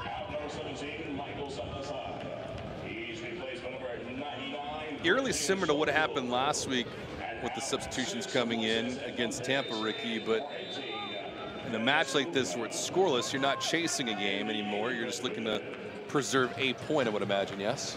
Now you drop down Bolu next to Paco Craig defensively. So what does this look like in their relationship? Bolu has the ability to play, whether in a center back position, but also step up. You bring Dennis Dawina staying centrally as a single pivot next to Florian Volo. A lot of moving parts at the moment for Miami FC in terms of their formation, players playing different roles. It's a life of a footballer. As things change, is the ability to adapt and pivot gives you the value.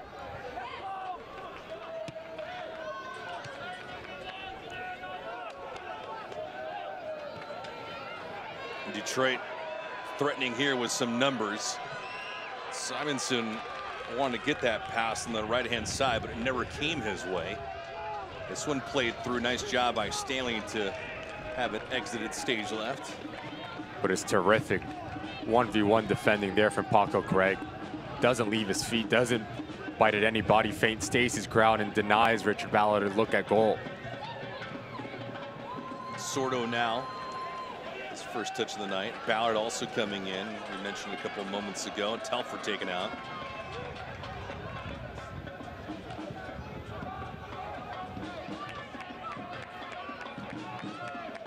We'll have our Tata 2 man of the match coming up at the conclusion of this affair. 87th minute. Any guesses so far? I got the answer. I want to see if you do, Ricky. I think I have the answer too. All right, fair enough. It was an open book test. With your notes, right? That's right. Can you imagine doing that now, taking a test with ChatGPT? Unbelievable. Modern technology.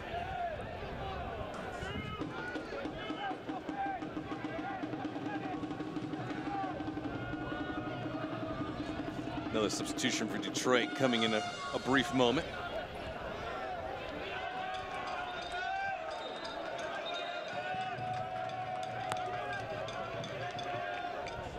So a handful of them so far for Miami FC. Segbers, Telfer, Dawina, Mines, and Sorto are all in.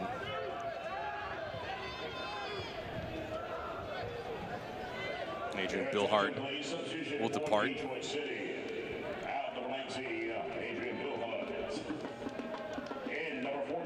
Let's see where Saigadard is positioned now.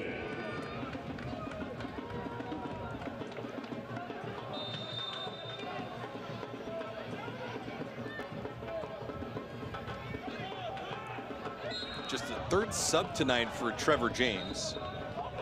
Or 5 used for Anthony Pulis.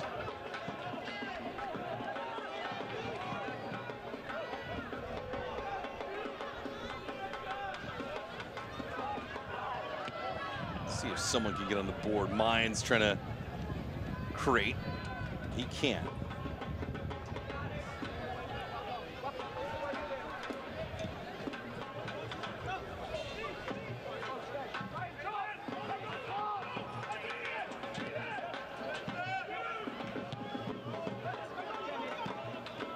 Detroit playing back defensively. Waiting to see if Miami overextends. brilliant understanding there from Bolu Akinyote. As Stanley gets caught up to field, has to rotate over and provide the coverage. Wins his individual duel and denies another opportunity for Detroit City.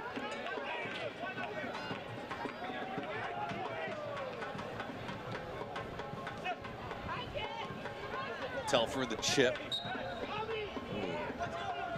Rivas nearly face planted there. Sorto on a quick restart. And you got Segbers out wide now. Segbers, Mines.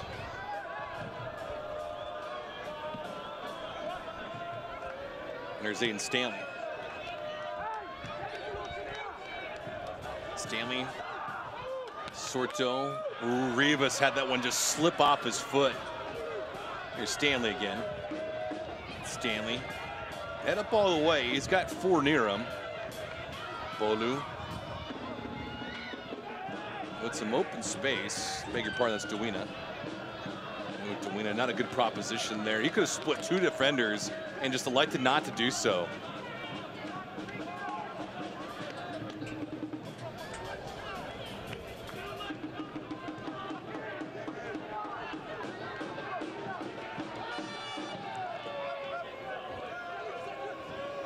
So there you go, 4 minutes of stoppage time.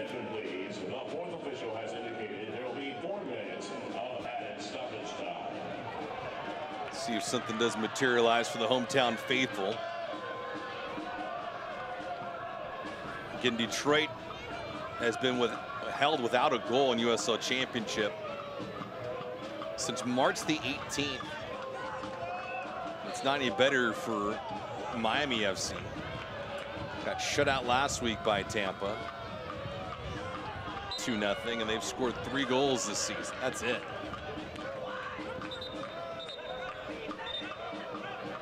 As you see the top of your screen, Ben Mines goes down as well. He pulls up, non-contact. Again, not what you want if you're Miami FC supporter or Anthony Pulis. Grasping that left leg once again.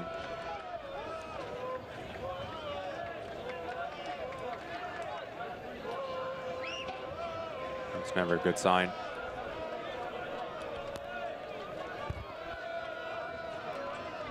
As brutal as Mines getting up on the grimace.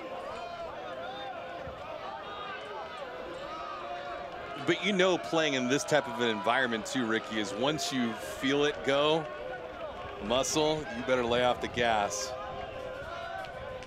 Yeah, those are not ones to try to muster out it.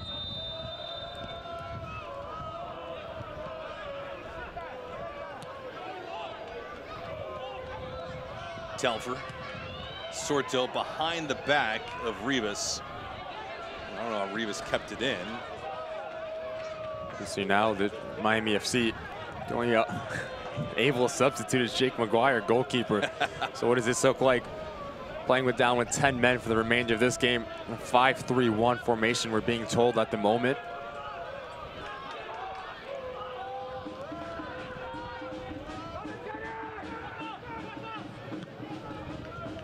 Well, they've been the much better team here in the second half. They've outshot Detroit by a wide margin. So you've got to be sick to your stomach if you concede a goal here if you're a Miami fan. And if you're Trevor James, you're pleased with this result as it stands at the moment. Yeah. Very difficult to come on the road in the USL Championship and steal a point. But just the way that they did it as well, or doing it at the moment. 2 minutes left here. Defensively, very stout, working extremely hard for each other. And very difficult to break down. Sorto. Ooh, nice job by Stanley to split the defender. Stanley on the cross, broken up. Good job again by Joe. Sorto had the right idea, but gave it away.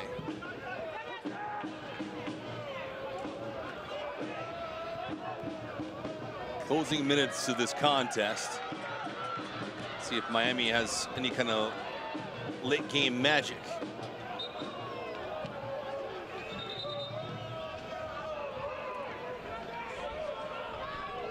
just to echo and repeat what Ricky mentioned just moments ago, Anthony Pulis has one guy on his bench, Jake McGuire, backup keeper, available to sub in. That's it. He has exhausted his bench, literally and figuratively speaking.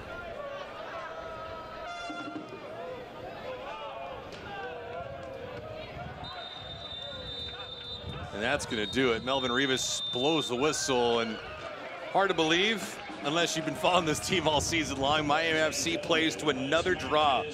This time it's scoreless though, so they earn a point. Their 4th point of the season. For Trevor James, a point for him in his first draw of the year. So both teams with 4 points, and that gives way now, Ricky, to our Tata-2 man of the match. Who do we got? And it's always Zendejas. When you get a clean sheet, it's like you do your job, good day at the office. But didn't really have help on the attacking phase, try to take all those 3 points. But Adrian Zendejas was good when he asked any questions upon him, always had an answer, and that's why he's your man of the match. Yeah, he saw 7 shots on the night, kicked out 2 of them that were on target. Adrian Zendejas, Tata-2 man of the match. So that'll do it here at full time from Ricardo Silva Stadium on the campus of FIU. Miami FC gets their record now this season to 0-3-3. 4 points in the year. We'll be back. Post-game highlights, stats, all of that right around the corner. We shall return.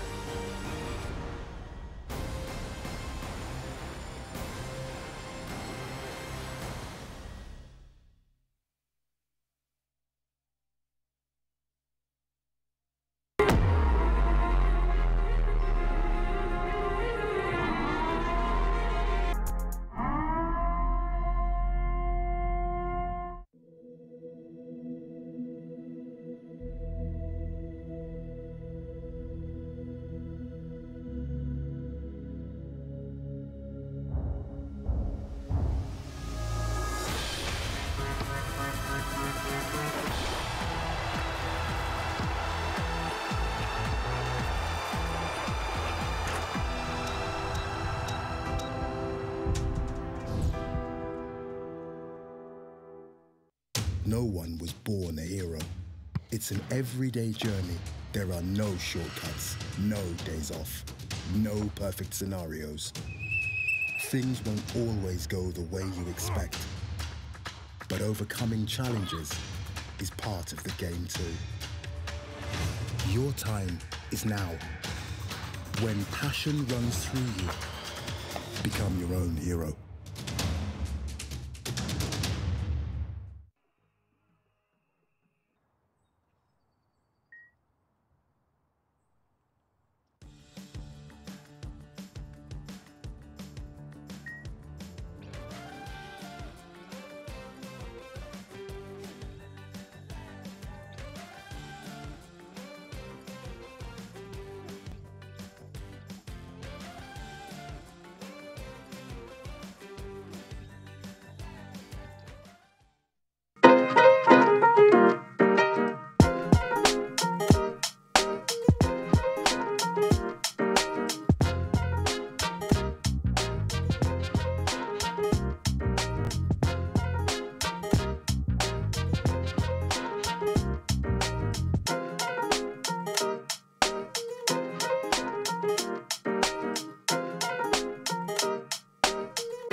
Closing up shop here at Ricardo Silva Stadium. Miami and Detroit scoreless in full time. Miami's record goes to 0-2-4. Detroit City goes to 1-4-1. Both teams with 4 points as we look at full time highlights in this thing. Ricky, please take it away. Difficult to get out of first gear. It just seemed like for Detroit City and Miami FC, probably the best interchange that we saw from Morris and Matthews, but didn't really have that much service. You see Matthews understanding to come underneath. Morris, good strike right at Zendejas. Then Miami FC, you thought they were going to start to kickstart their attack after you saw the glimpses. Bolanak and Yodi coming into that final third. As this ball rotates from left to right, getting numbers in around that 18-yard box is something that Anthony Pujols would like. You see at the bottom of your screen, Curtis Dorn at the doorstep. Chapman Page, as this thing pops off back to him. It's a difficult technique to get your knee over it. Probably the best opportunity of the match. Good ball in from Curtis Dorn. Chapman Page rises up. Big time save from Steinwash, and we've said that throughout his career in USL Championship. Job doesn't need a second invitation to pull the trigger. Steps up about 25 yards out, but the wrong side of the post, and that's how we end this game 0-0. Well, the highlights and the stats tell you something, but the one thing not on this billboard is the stats of Callum Chapman Page. He left the contest with a assumed injured hamstring. Don't know the word yet on how long he will be out. Kyle Murphy did not play tonight. Miami still without a win. And it's very difficult for Miami FC as you have Vegas coming in on Thursday. You have Miami Classico a couple days after that. For Anthony Pujols, difficult job now, so we're going to see what happens for Miami FC. But if you're Detroit City, Trevor James, you go back to Detroit with the 1 point, and you have to be pleased with the performance. Well, they go to Sacramento next week to battle the Sacramento Republic on the 22nd. Miami stays home. They get Las Vegas on Sunday afternoon, kickoff at 4 o'clock Eastern. Ricky, myself, and Lauren will have all the action for you. So for our entire broadcast crew here, Miami FC, Detroit City FC, full-time. Nothing decided on the night. Agent Zayden Dejas, though, his first clean sheet of the season, made a couple stops. We'll see you again next Sunday afternoon. Have a good weekend, everyone. So long. This copyrighted telecast of the United Soccer League Championship cannot be retransmitted, rebroadcast, or reproduced without the expressed written consent of the United Soccer League Championship.